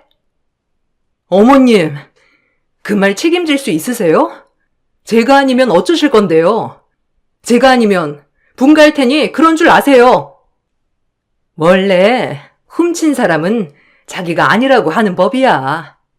그냥 엄마가 용서해준다고 할 때 말하지 그래? 왜? 창피해서 그래? 그런 거 우리는 괜찮으니까 사실대로 얘기해. 시부모님에게 계속해서 내가 아님을 얘기해 보았지만 받아들여지지 않았어요. 오히려 저를 더 강하게 의심했습니다. 옆에 있던 시누이 역시 저에 대한 의심을 강하게 하고 있었습니다.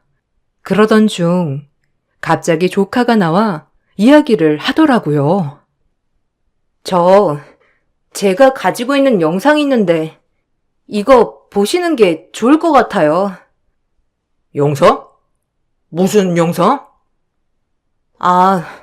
저번에 제 돈 없어지고 나서 제가 앱으로 CCTV 설치했거든요. 다른 곳은 아니고 여기 복도만 설치를 했는데 이거 영상 보면 할머니 할아버지 방에 들어간 사람이 찍혀있지 않을까 싶은데요? 너 이런 거 언제 설치했어? 앱이라고? 억울한데 풀 수 있어야지. 숙모든 아니든 우선 영상을 좀 봐요. 시조카는 자신이 앱으로 설치를 해뒀던 CCTV라며 한 영상을 보여주었습니다. 명절 차례가 끝나고 저와 남편과 아이는 친정으로 가려고 외출을 바로 했죠. 그 후에 신우이와 시조카 역시 약속이 있다며 나가는 모습이 찍혀 있었습니다. 그 다음 마지막으로 있었던 시부모님이 나가면서 그 후로는 얼마간 다시 들어오는 사람들이 없었어요. 영상을 본 지 1시간 정도가 지났을까? 누군가가 들어오는 장면이 찍혀 있었는데 그 사람이 바로 신우이였습니다. 시댁 식구들은 모두 깜짝 놀랐어요. 신우이의 얼굴은 사색이 된 상황이었습니다. 영상이 끝나고 나서 시부모님은 매우 당황스러운 목소리로 물어보시더라고요. 너, 상은아, 뭐야? 왜 우리 방에 들어갔던 거야? 아, 엄마, 아빠, 그게 아니고, 명절 선물 드리려고 들어갔다가 몰래 드리고 나오면 안 될 것 같아서 고민하다가 나온 거야. 뭘 주려고 했는데? 들어가서 한참 있다가 나왔잖아. 아니, 그냥 용돈도 드리고 그러려고 들어갔는데 엄마 아빠가 없더라고. 그래서 그냥 나왔어. 상은아, 진짜야? 엄마 정말 더 이상 안 물어봐도 돼? 솔직하게 얘기하면 용서해 줄게.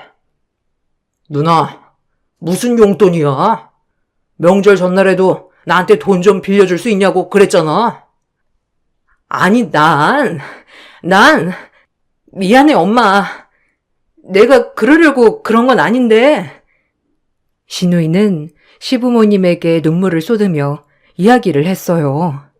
알고 봤더니 신우이는 지금까지 있었던 모든 사건들의 범인이었답니다.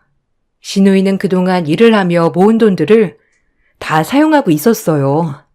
그리고 이번이 처음은 아니었답니다. 너 내가 저번에도 카드값 갚아준 거 아니니? 나는 네가 이혼해서 우울증이 심해지니 그렇다고 생각을 했어. 근데 뭐? 거짓말까지 하면서 금두꺼비 가져가야 했던 이유가 뭐야? 아니, 이번에도 카드값 때문에. 뭐? 카드값? 너 저번에 갚아주고 정신 차린 거 아니었어? 어떻게 아직까지 카드값이 있을 수가 있어? 신우이는 몇 년 전에도 똑같은 일들로 시부모님의 도움을 받았던 적이 있었답니다. 신우이가 이혼을 하고 난 후에 새로운 남자친구를 만나려고 했지만 사실상 잘 이어지지는 않았다고 해요. 아무래도 어린 자녀가 있었고 본인의 능력 또한 좋지 않았던 상황이라 마음에 맞는 사람을 찾기가 어려웠던 것이죠. 그러다가 지인의 추천으로 명품을 구입하게 되었는데 왠지 명품을 사용하고 있을 때에는 주변 사람들이 자신을 무시하지 않는다고 생각이 들었대요. 그래서 그 이후로 명품에 빠지게 되었다고 하더라고요. 거기다가 비싼 명품뿐만 아니라 관리까지 받게 되면서 처음에는 소소했던 지출이 점점 그 정도가 지나치게 되었던 것입니다. 아, 진짜 누나. 그때는 누나 명품에 미쳐가지고 그랬다고 해도 지금은 집에 가지고 오는 것들도 없는데 무슨 카드값이라는 거야? 어디 도박이라도 했어? 그게 아니라 사실 나 만나는 사람이 있어. 근데 그 사람이 지금 조금 어려워가지고 도움이 필요해서 원래는 잘 나가는 사람인데 지금 타이밍이 잘 맞지 않아가지고 일을 쉬게 되었어. 근데 나중에 일 시작하면 몇 배는 더 잘해준다고 하니까 걱정하지 마. 누나, 지금 그걸 믿었던 거야? 아이고, 상은아. 정말 너 언제 정신 차릴 거야? 내가 뭘? 아니, 내가 딴 데 쓴 것도 아니고 내 행복을 위해서 썼다는데 그게 문제야? 아니, 이 자식이 정신을 아직도 못 차렸네, 정말. 시부모님은 신우의 뻔뻔한 태도에 크게 분노를 했어요. 부족한 것 없이 키운 딸이 계속해서 사고를 치고 다니니 어이없고 황당했을 거라 생각합니다. 그렇지만 범인이 밝혀진 것과는 별개로 저는 시댁 식구들에게 너무나 화가 났어요.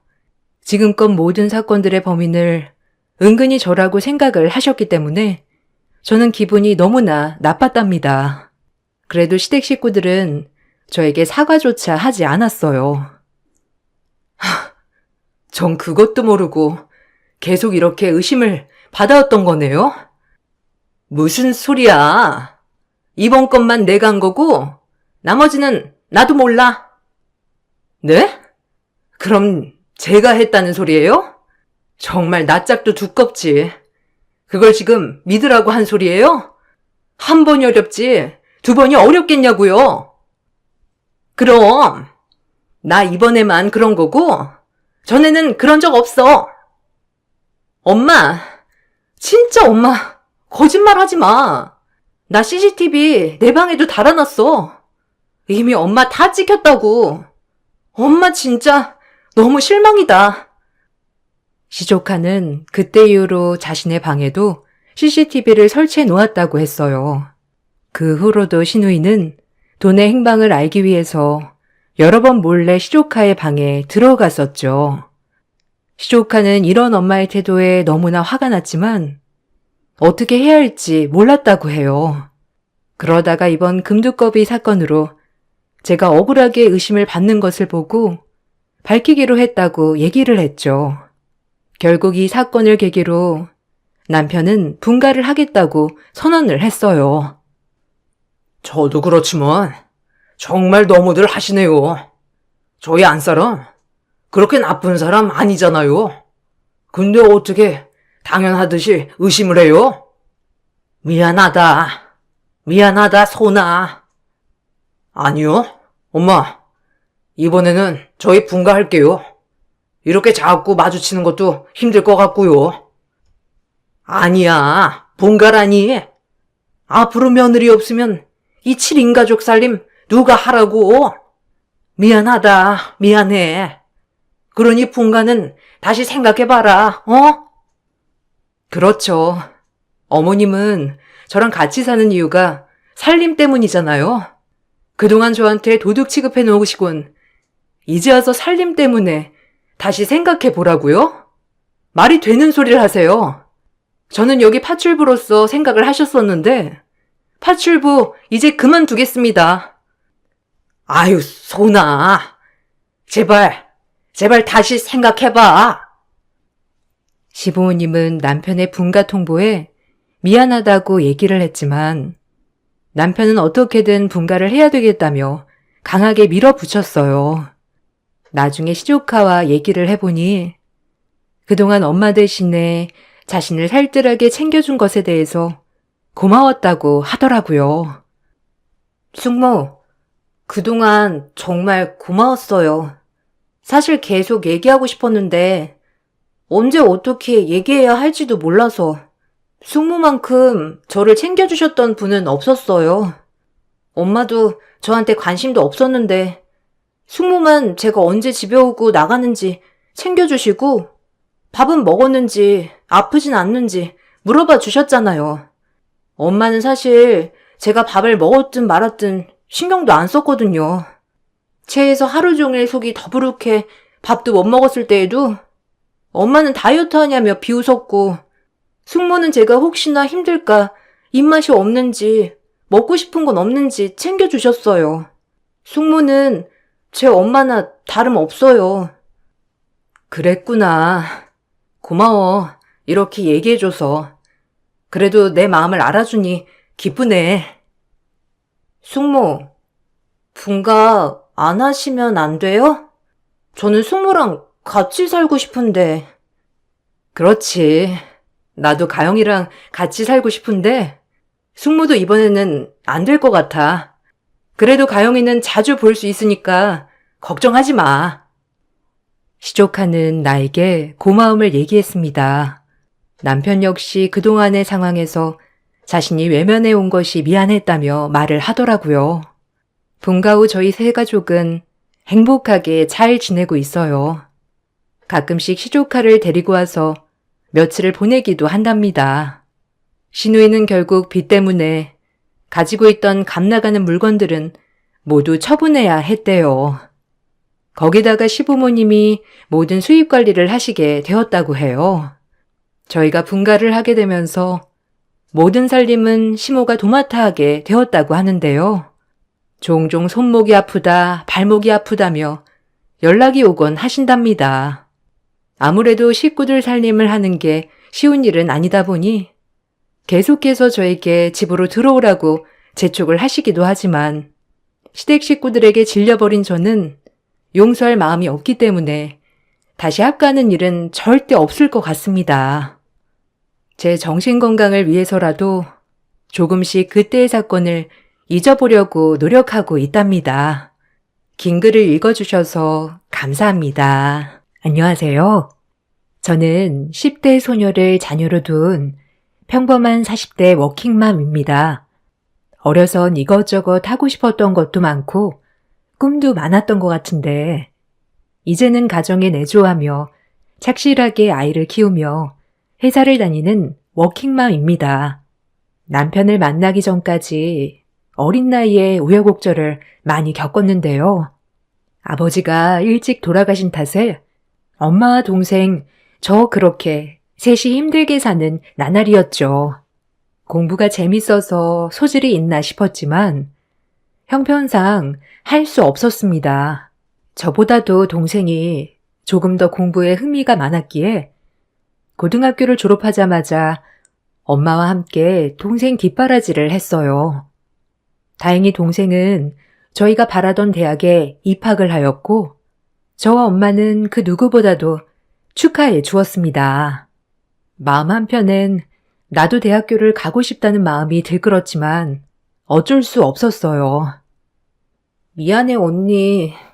언니도 공부 많이 하고 싶어 했는데 나 때문에 대학도 포기하고 일만 하게 해서 내가 꼭 갚을게. 괜찮아. 너 대학교 졸업하고 나서 가면 되지. 내 걱정은 넣어둬. 이왕 힘들게 들어간 대학교 열심히 생활하고 알겠지? 에휴, 엄마가 미안하다. 둘 다 보내줘야 하는데 잘난 딸들을 이렇게 힘들게 해서 다 내 탓이지. 나나 미안해 엄마가. 아니야, 진짜 괜찮아.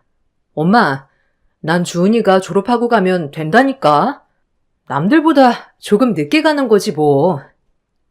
걱정하는 엄마를 위로하며 저는 동생을 응원해 주었습니다. 그리고 아르바이트를 했으니 이젠 취직 자리를 알아봐야 했고요. 그리고 우리 회사에 고졸 공채로 취직을 하여 벌써 24살이 되었고 언젠간 대학교를 가야 하니 돈을 알뜰히 모았어요. 한 번도 일하기 싫다 생각을 해보진 않았지만 회사 내의 대졸 직원들과의 미묘한 차별 그리고 저의 발언권은 회사에 전혀 필요가 없다는 점은 조금은 마음이 안 좋았네요. 그렇게 동생이 대학교에 졸업만 하면 이젠 내가 가야겠다고 생각하고 있을 즈음 지금의 남편을 만났어요. 남편은 회사 내 팀장이었죠. 회사에서 유일하게 저의 말에 귀 기울여주고 고졸 사원이라고 무시하지 않는 남자였어요. 그렇게 사랑에 빠지게 되었고 저는 프로포즈를 받았죠. 얼떨떨했지만 인생의 이막이 시작될 것 같았네요. 남들보다 항상 열심히 일하는 모습이 너무 보기 좋은 것 같아. 요즘 이렇게 일하는 애들이 없는데 그래서 눈이 갔던 것 같아. 그렇게 좋게 봐줘서 고마워. 오빠가 유일하게 회사에서 내 편이 돼준 사람인데 좋게 봐주기도 하다니 너무 고맙다. 그리고 이젠 네 사정을 다 듣고 나니까 도와주고 싶고 그러네. 얼마나 공부를 하고 싶었겠어. 결혼하면 대학교 준비하고 하고 싶었던 과에 가서 공부해. 내가 지원해 줄게. 이제 공부하랴 내조하랴 엄청 바쁘겠다 너. 그래도 응원해.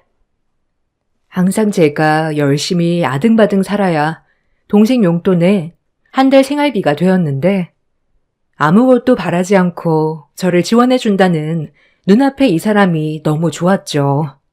그리고 남편과 결혼을 한다면 대학을 가서 졸업을 해 내가 원하던 분야에 취직도 하고 아이도 낳고 살 수 있다는 행복이 바로 눈앞에 다가온 것만 같았습니다. 그렇게 결혼을 준비했어요. 회사에서도 다들 쇼크였죠. 앞날이 창창한 팀장과 고졸 전형 평사원의 결혼이라뇨. 그리고 그렇게나 평사원들이 저를 무시했는데 그런 제가 팀장님과 결혼을 할 줄 누가 알았겠어요. 다들 축하는 해줬지만 역시나 비아냥대는 직원들도 많았어요. 아니, 그거 알아? 의류팀 김나은 씨. 서 팀장님이랑 결혼한대잖아. 일도 그만둔대. 완전 봉 잡았지? 아니, 어떻게 꼬셨대? 그러게, 반반한 외모로 꼬셨겠지? 아니, 근데 진짜 서 팀장님 보는 눈 없다. 걔 우리 회사 유일한 고졸 아니야? 아무리 학벌 중요시대가 아니라지만 어떻게 고졸 평사원이랑 눈이 맞냐? 서 팀장님 학벌도 되게 좋으시던데. 하여튼 될 사람은 된다더니 봉 잡았다 야. 화장실에 들어가면 간간히 들려오는 제 이야기들. 정말 고졸 하나로 저의 모든 것이 평가되는 것 같아 속상했어요. 그리고 결혼을 하기 전까지도 시어머님의 반대가 있으셨지만 심하진 않았기에 무난히 결혼을 하게 되었습니다. 하지만 결혼을 해서도 대학교로 인해 무시당할 줄은 정말 몰랐어요. 남편도 학벌이 좋았기 때문에 그에 걸맞은 며느리를 바라셨지만 고졸 며느리였기에 무시당하기 일쑤였죠. 하지만 시어머님은 그러려니 했어요. 힘들게 아들을 키워 명문대를 보냈는데 좋은 며느리 드리고 싶은 건 당연한 거니까요. 그리고 저도 이제 공부를 시작할 거니까 금세 이런 마음들은 풀리실 거라고 생각을 했고요. 문제는 형님들이었어요. 남편에겐 형이 2명 있는데 형의 와이프들, 남편의 형수들이었죠. 사사건건 저를 무시하고 하녀 부리듯 하는 거였어요. 제가 어리기도 어렸지만 너무 아무렇지 않게 심부름을 시킨다거나 전화로 늘 집으로 오라는 식으로 명령을 하였죠. 동서, 나야. 오늘 바빠? 안 바쁘지? 서방님 출근하시고 할 거 없잖아. 안 그래? 둘째 동서랑 커피 한잔 하기로 했는데 나올 수 있어? 우리 집 근처로 오면 좋겠는데. 내가 우리 아들 픽업 시간을 맞춰야 해서.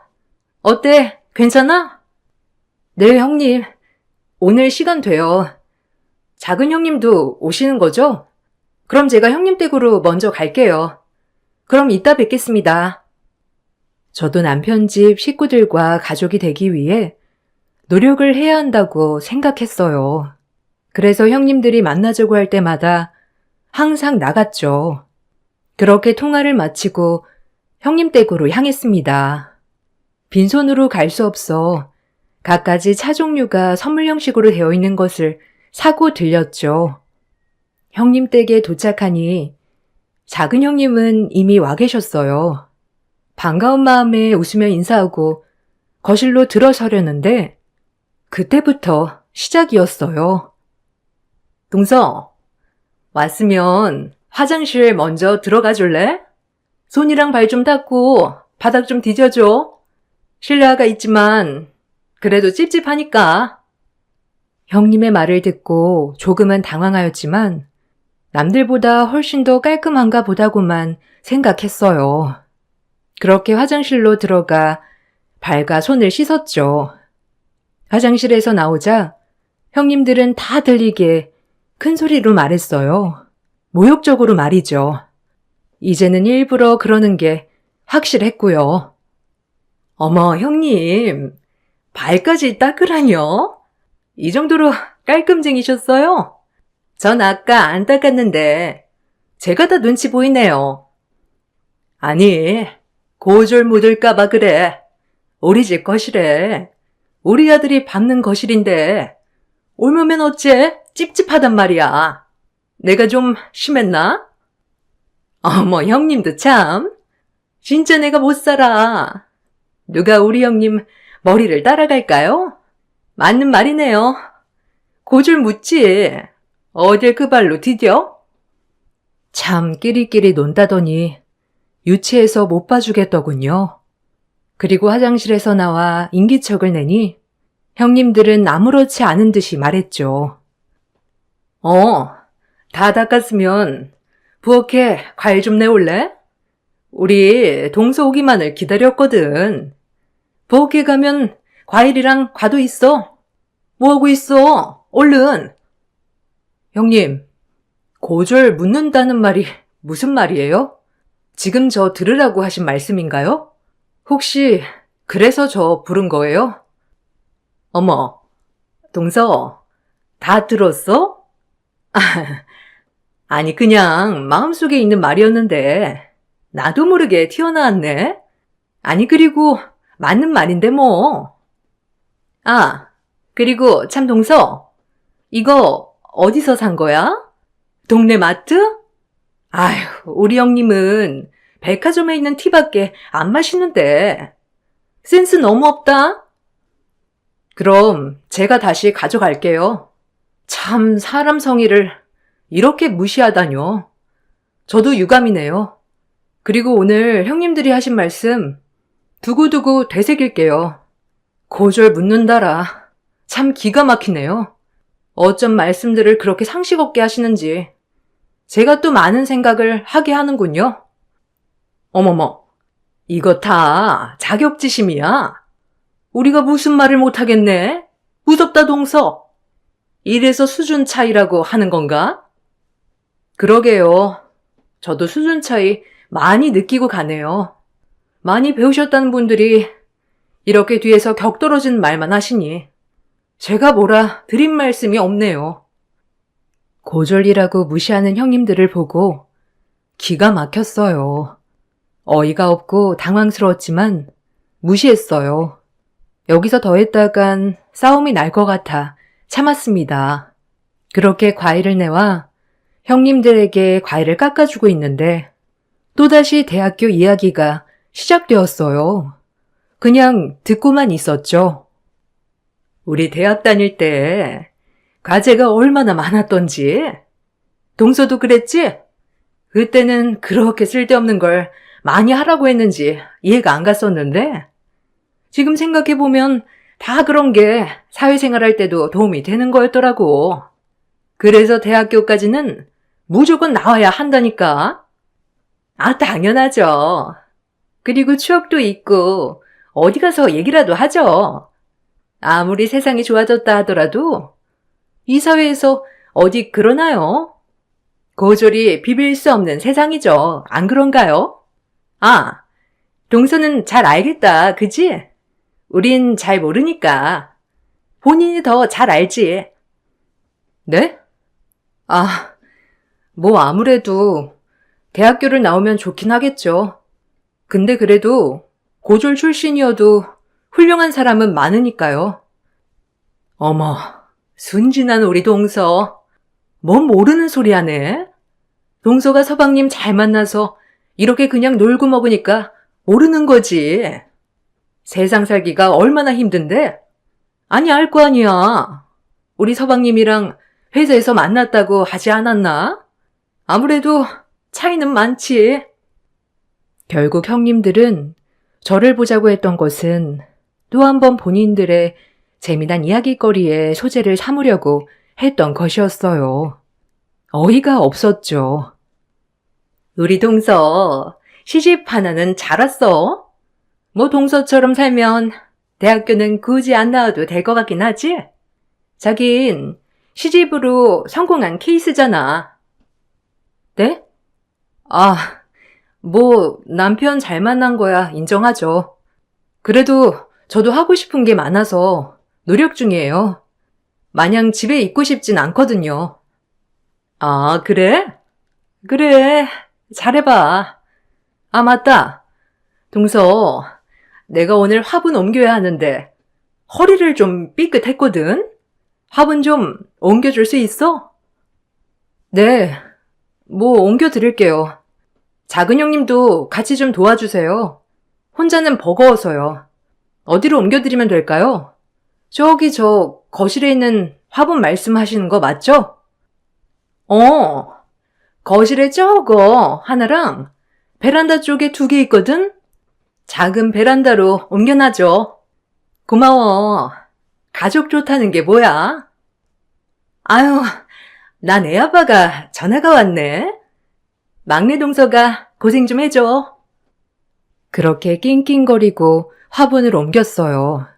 속으로 이게 뭐하고 있는 짓인가 했지만 거절을 할 타이밍을 놓쳤어요.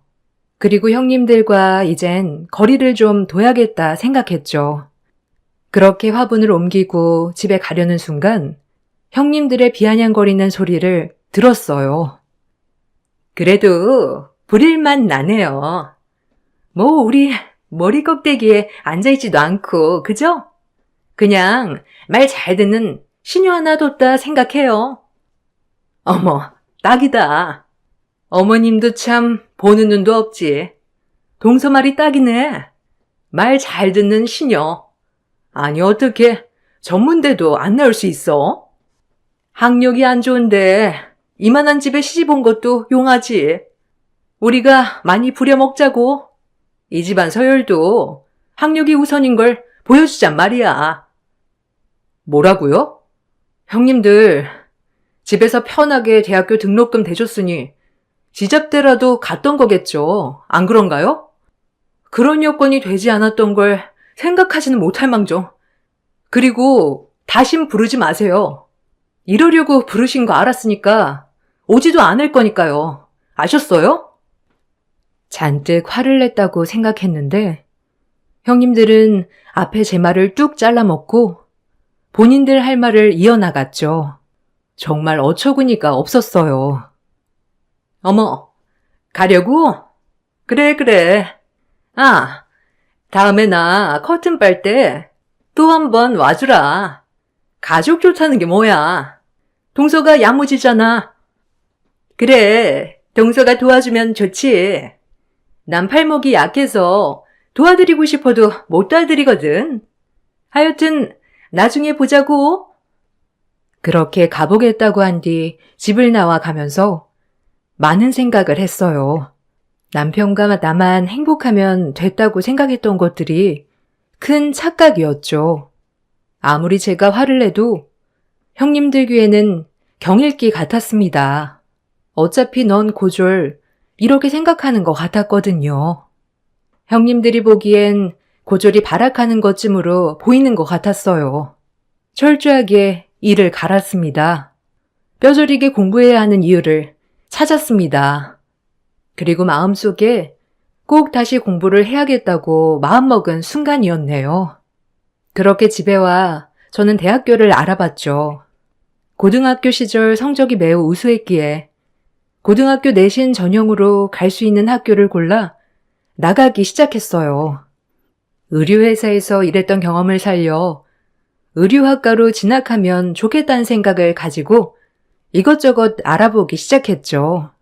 저에게 먼저 서치된 곳은 서울대학교였어요. 아무래도 한국에서 최고의 명문대학교 의상학과를 가게 된다면 조금 더 나중에 선택의 폭이 넓어질 것 같았기 때문이죠. 하지만 내신이 살짝 모자랐기에 수능을 다시 준비해야 했어요. 서울대를 가고 싶다고 마음을 먹은 후로는 다른 학교는 눈에 들어오지 않았습니다. 그래서 미친 듯이 공부했어요. 공부를 하다 보니까 정말 재밌었어요. 이렇게 마음껏 공부할 수 있는 것도 좋았고 지잡대 나온 형님들 콧대 눌러줄 생각을 하면 자다가도 벌떡 일어나 공부를 하였죠. 남편은 이런 저의 모습을 보고 걱정했지만요. 자기, 너무 무리하는 거 아니야? 아침에 나 출근하면 퇴근할 때까지 공부하고, 그리고 나 밥 차려주고 또 공부하고, 그러다 몸 상할까봐 너무 걱정된다. 천천히 해. 그리고 학교에 너무 그렇게 연연하지 않아도 돼. 넌 있는 그대로도 멋있거든. 아니야, 열심히 해야지. 그래서 나 다시 회사에 복직하고 싶어. 고졸 전형으로 말고 당당하게 입사해서 자기처럼 직급도 달고 일해보고 싶은 욕심도 생겼어. 그리고 너무 하고 싶던 공부여서 재밌는 거 있지? 진짜 적성을 찾은 기분이야. 그러면 다행인데. 꼭 무리하지 마. 알겠지? 몸 상해가면서까지 하는 건 반대야. 그렇지만 네가 좋다면 나도 좋아. 언제나 믿음을 주고 용기를 주는 남편이 있었기에 수험생활 시절이 행복했습니다. 하지만 시댁에선 제가 수능 준비를 하는 것을 몰랐기 때문에 언제나 집안일이나 굳은 일은 늘 막내 며느리인 제 차지였어요. 그걸 부추긴 건 형님들이었고요. 아유, 어머님, 뭐하러 힘들게 이런 걸 하세요? 제가 동서 부를게요. 아니, 이 집에 시집 와서 지도 하는 게 있어야지, 안 그래요? 그래, 그럼 막내 좀 불러봐라. 아유, 힘들어. 나도 늙어서 원. 김장 하나를 해도 꼭 이렇게 힘이 든다니까. 아유, 살살 하세요, 어머님. 그리고 이 집에서 남편 잘 만나서 얼굴 피고 사는 게 동서인데 이런 것쯤은 다 해도 괜찮으니까. 아유, 그러냐? 에휴, 그래도 막상 불러서 시키려고 하면 좀 그렇더라고, 나는. 너네가 그럼 알아서 해라. 난 들어가마. 이런 식으로 시어머님을 꼬드겨 늘 집안의 모든 일거리가 생길 때마다 저에게 전화를 걸어 당장 튀어오라 했어요. 동서, 지금 뭐해? 어머니 혼자 김장하시는데 설마 집에 있는 거 아니지? 우리 와 있으니까 당장 어머님네로 와. 아, 오늘 김장이에요? 어머님이 말씀을 안 하셔서 몰랐어요. 지금 당장 갈게요. 금방 도착할 거예요. 그렇게 헐레벌떡 하던 공부를 뒤로하고 어머님네로 달려갔습니다. 어머님네 도착해보니 배추 100포기와 김장거리가 마당에 널브러져 있었죠. 그리고 형님들은 전혀 김장에 어울리지 않는 원피스를 입고 우아하게 차를 마시고 있었고요. 아, 어머님, 저 왔어요. 형님들 일찍 오셨네요. 김장 시작할까요? 죄송해요. 언지를 안 주셔서 김장날인 거 전혀 몰랐어요. 그래 왔냐? 저기 내 옷 갈아입고 배추부터 절거라. 그리고 내가 불러주는 대로 양념 넣으면 되니까. 알겠지? 그렇게 배추를 절구려고 할 때 형님들은 그 자리를 뜨곤 한마디 했어요. 하지만 시어머님도 똑같이 방관하셨죠. 동서, 우리 고관절이 약해서 구부려 앉아있지 못하거든? 거실에 들어가 있을 테니까 배추 다 절구고 말해줘. 어차피 시간 걸리잖아. 오늘 절구고 내일 양념 무치고 보쌈 해먹으면 되겠다. 그지? 나랑 둘째 동서는 보쌈 고기 좀 사올게. 네? 이걸 저 혼자 절구라고요? 아니, 이렇게 많은 양을 어떻게... 그리고 저는 김치를 절구본 적이 없어서요. 아휴, 다 배우면서 하는 거야. 우리가 고관절이 약하다니까. 그럼 늙은 어머님 시킬 거야 뭐야? 자기가 해야지. 그리고 동서, 이 집에 시집 와서 한 게 뭐가 있어? 이만희 누리고 살면 다 이런 건 본인이 알아서 해야지. 꼭 우리가 시켜야 해? 이렇게 센스가 없어서야. 학력이 낮으면 센스라도 있으면 이쁨 받겠구만. 둘 다 꽝이라니까, 동서는. 형님들은 얄밉게 한마디만 남기고 고기를 사러 나갔습니다. 그리고 저는 혼자 앉아서 100폭이 되는 배추를 절궜죠. 정말 몸이 부서지는 줄 알았어요. 늙은 어머님 보고 하라고 할 수 없고 그 많은 배추를 절구면서 정말 갖가지 생각이 다 들었어요. 그렇게 하루 종일 배추를 절구고 다음날 양념을 무치러 다시 오라는 시어머님을 뒤로한 채 집으로 갔어요. 집에 도착해 이를 갈았네요. 이 무시가 언제 끝날까? 내가 학교를 들어가서 진짜 가만 안 두겠다. 어떻게든 서울대를 붙겠다 생각을 가지고 말이죠.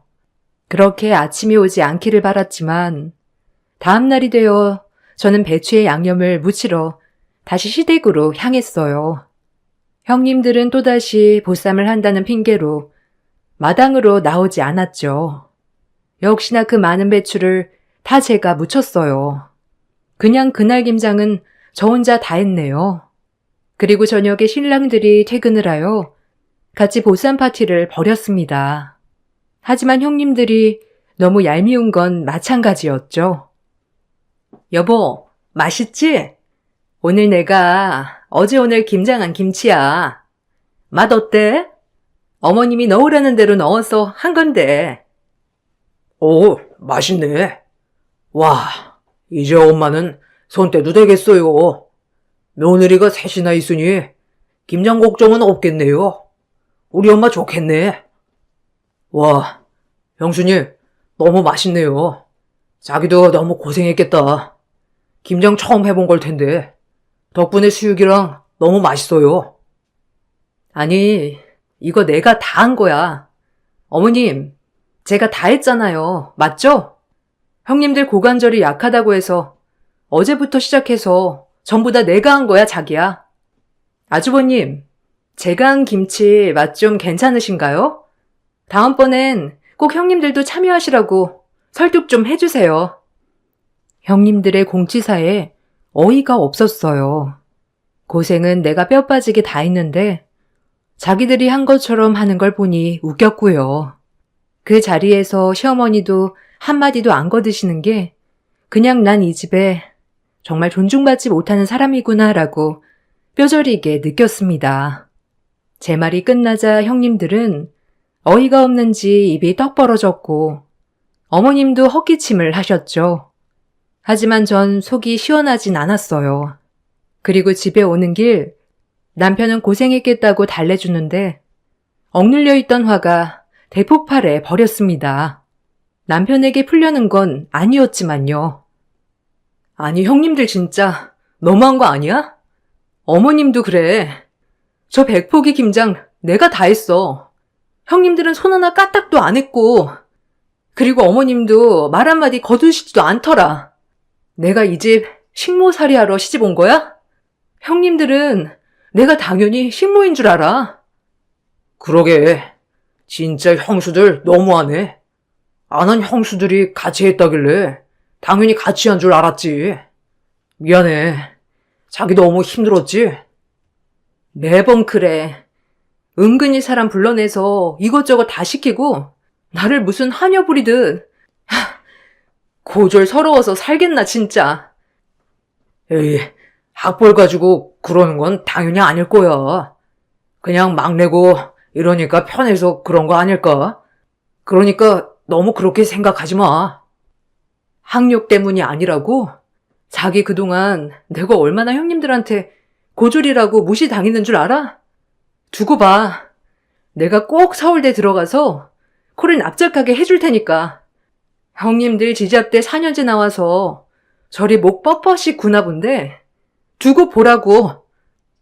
그렇게 이악 물고 다짐 또 다짐했습니다. 그러면서 전 학업에 더욱 집중할 수 있었죠. 순간 조금 흐트러지더라도 형님들의 얼굴만 생각하면 자다가도 눈이 번쩍 뜨여질 정도였으니까요. 그렇게 전 악착같이 공부했습니다. 그리고 꿈에 그리던 서울대학교 입학을 얻어낼 수 있었죠. 남편도 너무 좋아했고 저 역시도 기뻤어요.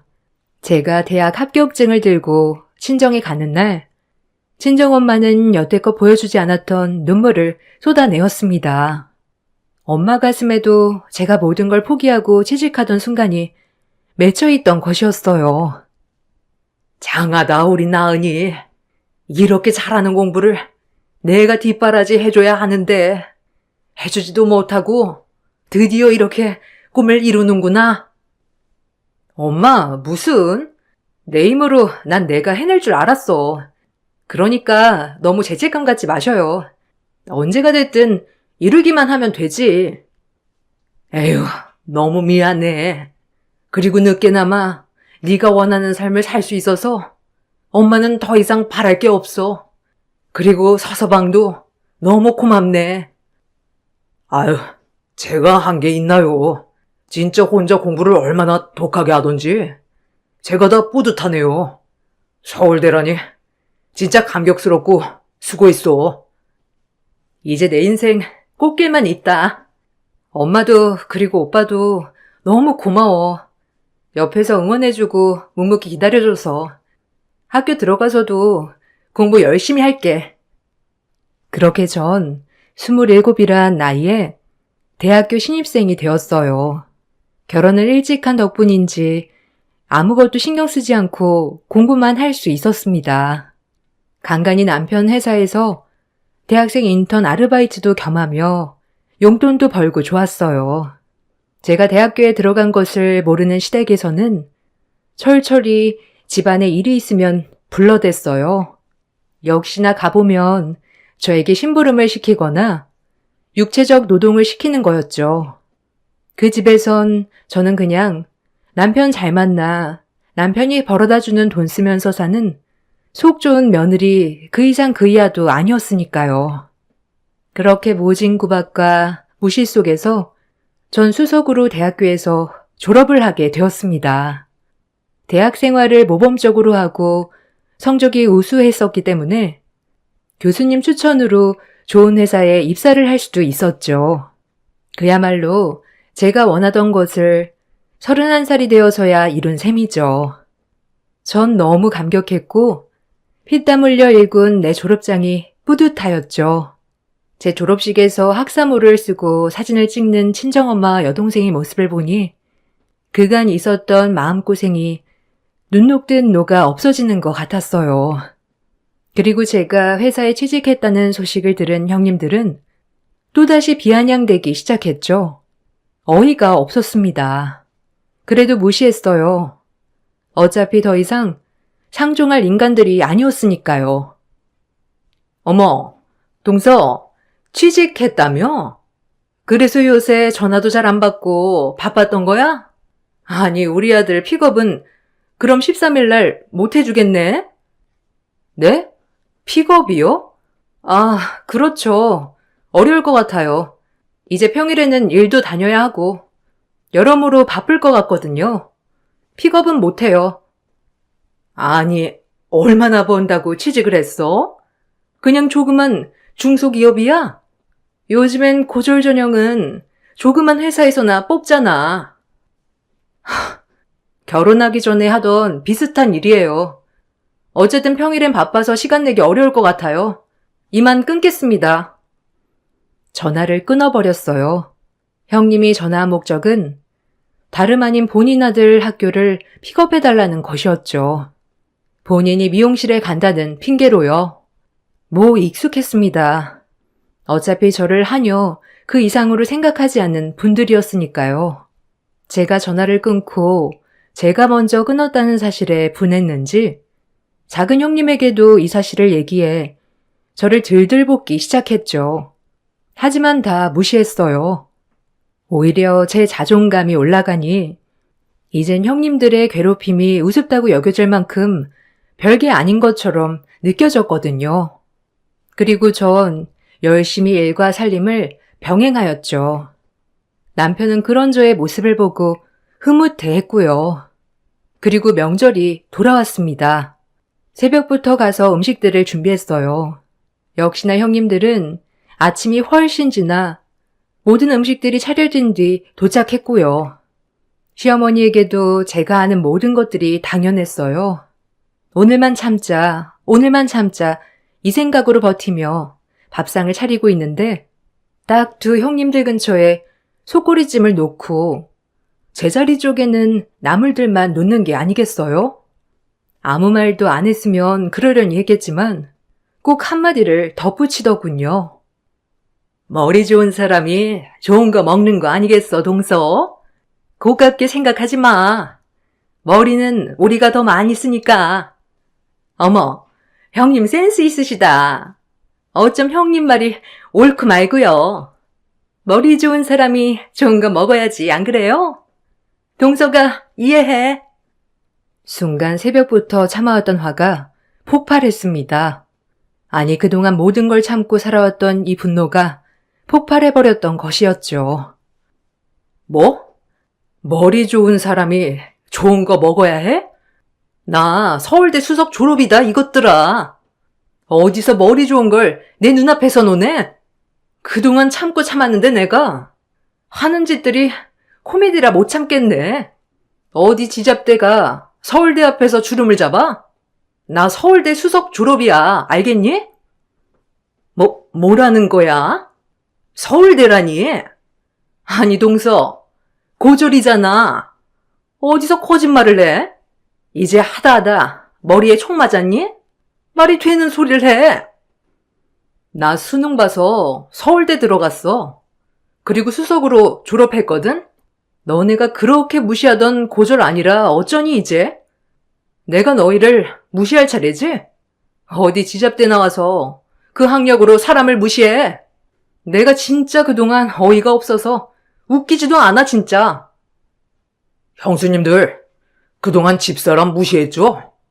집사람 혼자 힘으로 서울대 들어가서 수석으로 졸업해서 취업도 이미 다 끝냈어요. 이제 이 사람 학력 가지고 뭐라고 하지 않았으면 좋겠네요.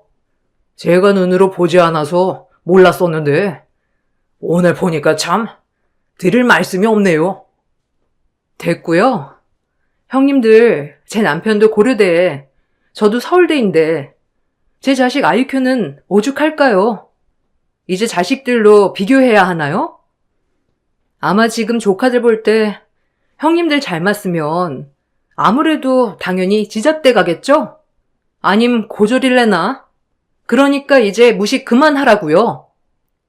시어머니는 제가 서울대에 졸업하고 취업했다는 소식을 듣자마자 화색이 바뀌어 저를 대하는 태도가 바로 달라졌어요. 아니, 우리 막내가 서울대에 졸업했다고? 아니, 어떻게 된 거야, 이게? 아유, 말 좀 해봐라. 그럼 우리 막내 며느리가 진짜 서울대란 말이야? 네, 어머니. 저 서울대에 졸업했고 취업도 다 마쳤어요. 이제 어머니 며느리 셋 중에 제가 스펙이 제일 좋네요. 아유, 그러게나 말이다. 아니, 머리 좋은 건 알았지만 어째 이리 서리소문 없이 학교를 졸업했어? 아이고, 기특한 것. 그러게요. 얼마나 일을 악물었는지 형님들 얼굴을 생각하니까 돌면서도 눈이 번쩍 띄어지더라고요. 고맙네요, 형님들. 형님들도 어이가 없었는지 할 말을 잃었고요. 그리고 속꼬리찜을 저와 제 남편 앞으로 제가 바꿔놓았어요. 그리고 한마디 더 거들었습니다. 머리 좋은 사람들이 많이 먹어야죠. 형님들이 한 말이잖아요. 그리고 이제 집안일은 형님들이 해야겠죠? 이 집은 학벌 순으로 집안일 시키는 집이니까 안 그래요, 어머니? 전 손 하나 까딱 안 할게요, 이제. 그리고 오늘 밥 먹고 저랑 이 사람은 가볼게요. 뒷정리 부탁해요, 형님들. 머리는 아프면 이런 거라도 해야죠. 돌지 형님이 이제 더 고생하시려나? 큰형님은 그래도 경기권이잖아요. 그렇게 형님들은 제 말에 반박하지 못한 채 부들부들 몸만 떨고 있었어요. 어찌나 고소하던지. 그리고 그렇게 전 그날 속구리찜을 완벽하게 클리어한 뒤 남편과 빠져나왔어요. 남편에게 이런 모습을 비추는 게 부끄러웠지만 어찌나 통쾌하던지 전 말했죠. 이제 안 참아. 그동안 나 형님네 어머님네 가서 뼈 빠지게 일하고 무시당했어. 단지 고졸이라는 이유로. 이젠 정말 안 참을 거야. 그래, 고생했어. 내가 힘이 돼줬어야 하는데 너 혼자 힘들게 내버려둔 것 같아서 마음이 쓰이네. 미안해. 나도 최대한 존중할게. 그렇게 전 완벽한 제 삶을 살아가기 시작했어요. 학력이 중요한 사회는 아니지만 이 집에 시집 온 뒤 형님들에게 너무 많은 천대를 받았던지라 정말 서울대를 들어가고 졸업하니 세상이 달라 보였습니다. 전 그렇게 형님네와 거의 연락을 하지 않았고요. 제가 서울대를 졸업했다고 하니 자연스레 저를 찾지 않더군요. 너무 웃겼습니다. 본인들의 자존감을 올려줄 사람을 찾아 매번 연락하고 구박하더니 이제 저를 만나면 본인들의 자존감이 떨어지니까 찾지 않더군요. 그리고 저의 그런 억울함을 보상이라도 해주듯 저는 그 다음 해에 예쁜 딸아이를 낳았습니다. 다행히 딸아이는 저와 제 남편을 닮아 아주 똑똑했고요. 어려서부터 영재란 소리를 달고 살았어요. 그 딸이 커서 벌써 13살이 되었습니다. 공부가 인생의 전부는 아니지만 간혹 시댁에 가면 형님네 자녀들은 그저 건강하기만 하다네요. 그런데 제 딸은 벌써부터 영재 루트를 밟고 있으니 듣기로는 형님들이 엄청 배 아파한다고 들었습니다. 제가 시댁에 가는 날이면 항상 먼저 왔다 가곤 하고요. 일부러 피하는 것 같았어요. 제가 또 무시할까봐 그랬겠죠. 가끔 구박받던 시절을 떠올리면 저도 모르게 피식피식 웃음이 새어나오기도 합니다. 이렇게 지금이 행복할 줄 알았으면 그때 조금이라도 마음의 여유를 가질 걸 이렇게 생각도 하고요. 제 딸에게도 공부를 강요하진 않지만 제가 겪은 이 수모를 겪지 않게끔만 조금 편한 삶을 살아갈 수 있게 인도해 주려 합니다. 그게 제가 여태껏 겪어온 길을 물려주지 않는 길일 테니까요. 남들보다 조금 늦게 시작했지만 지금은 그 누구보다 행복하게 살고 있어요.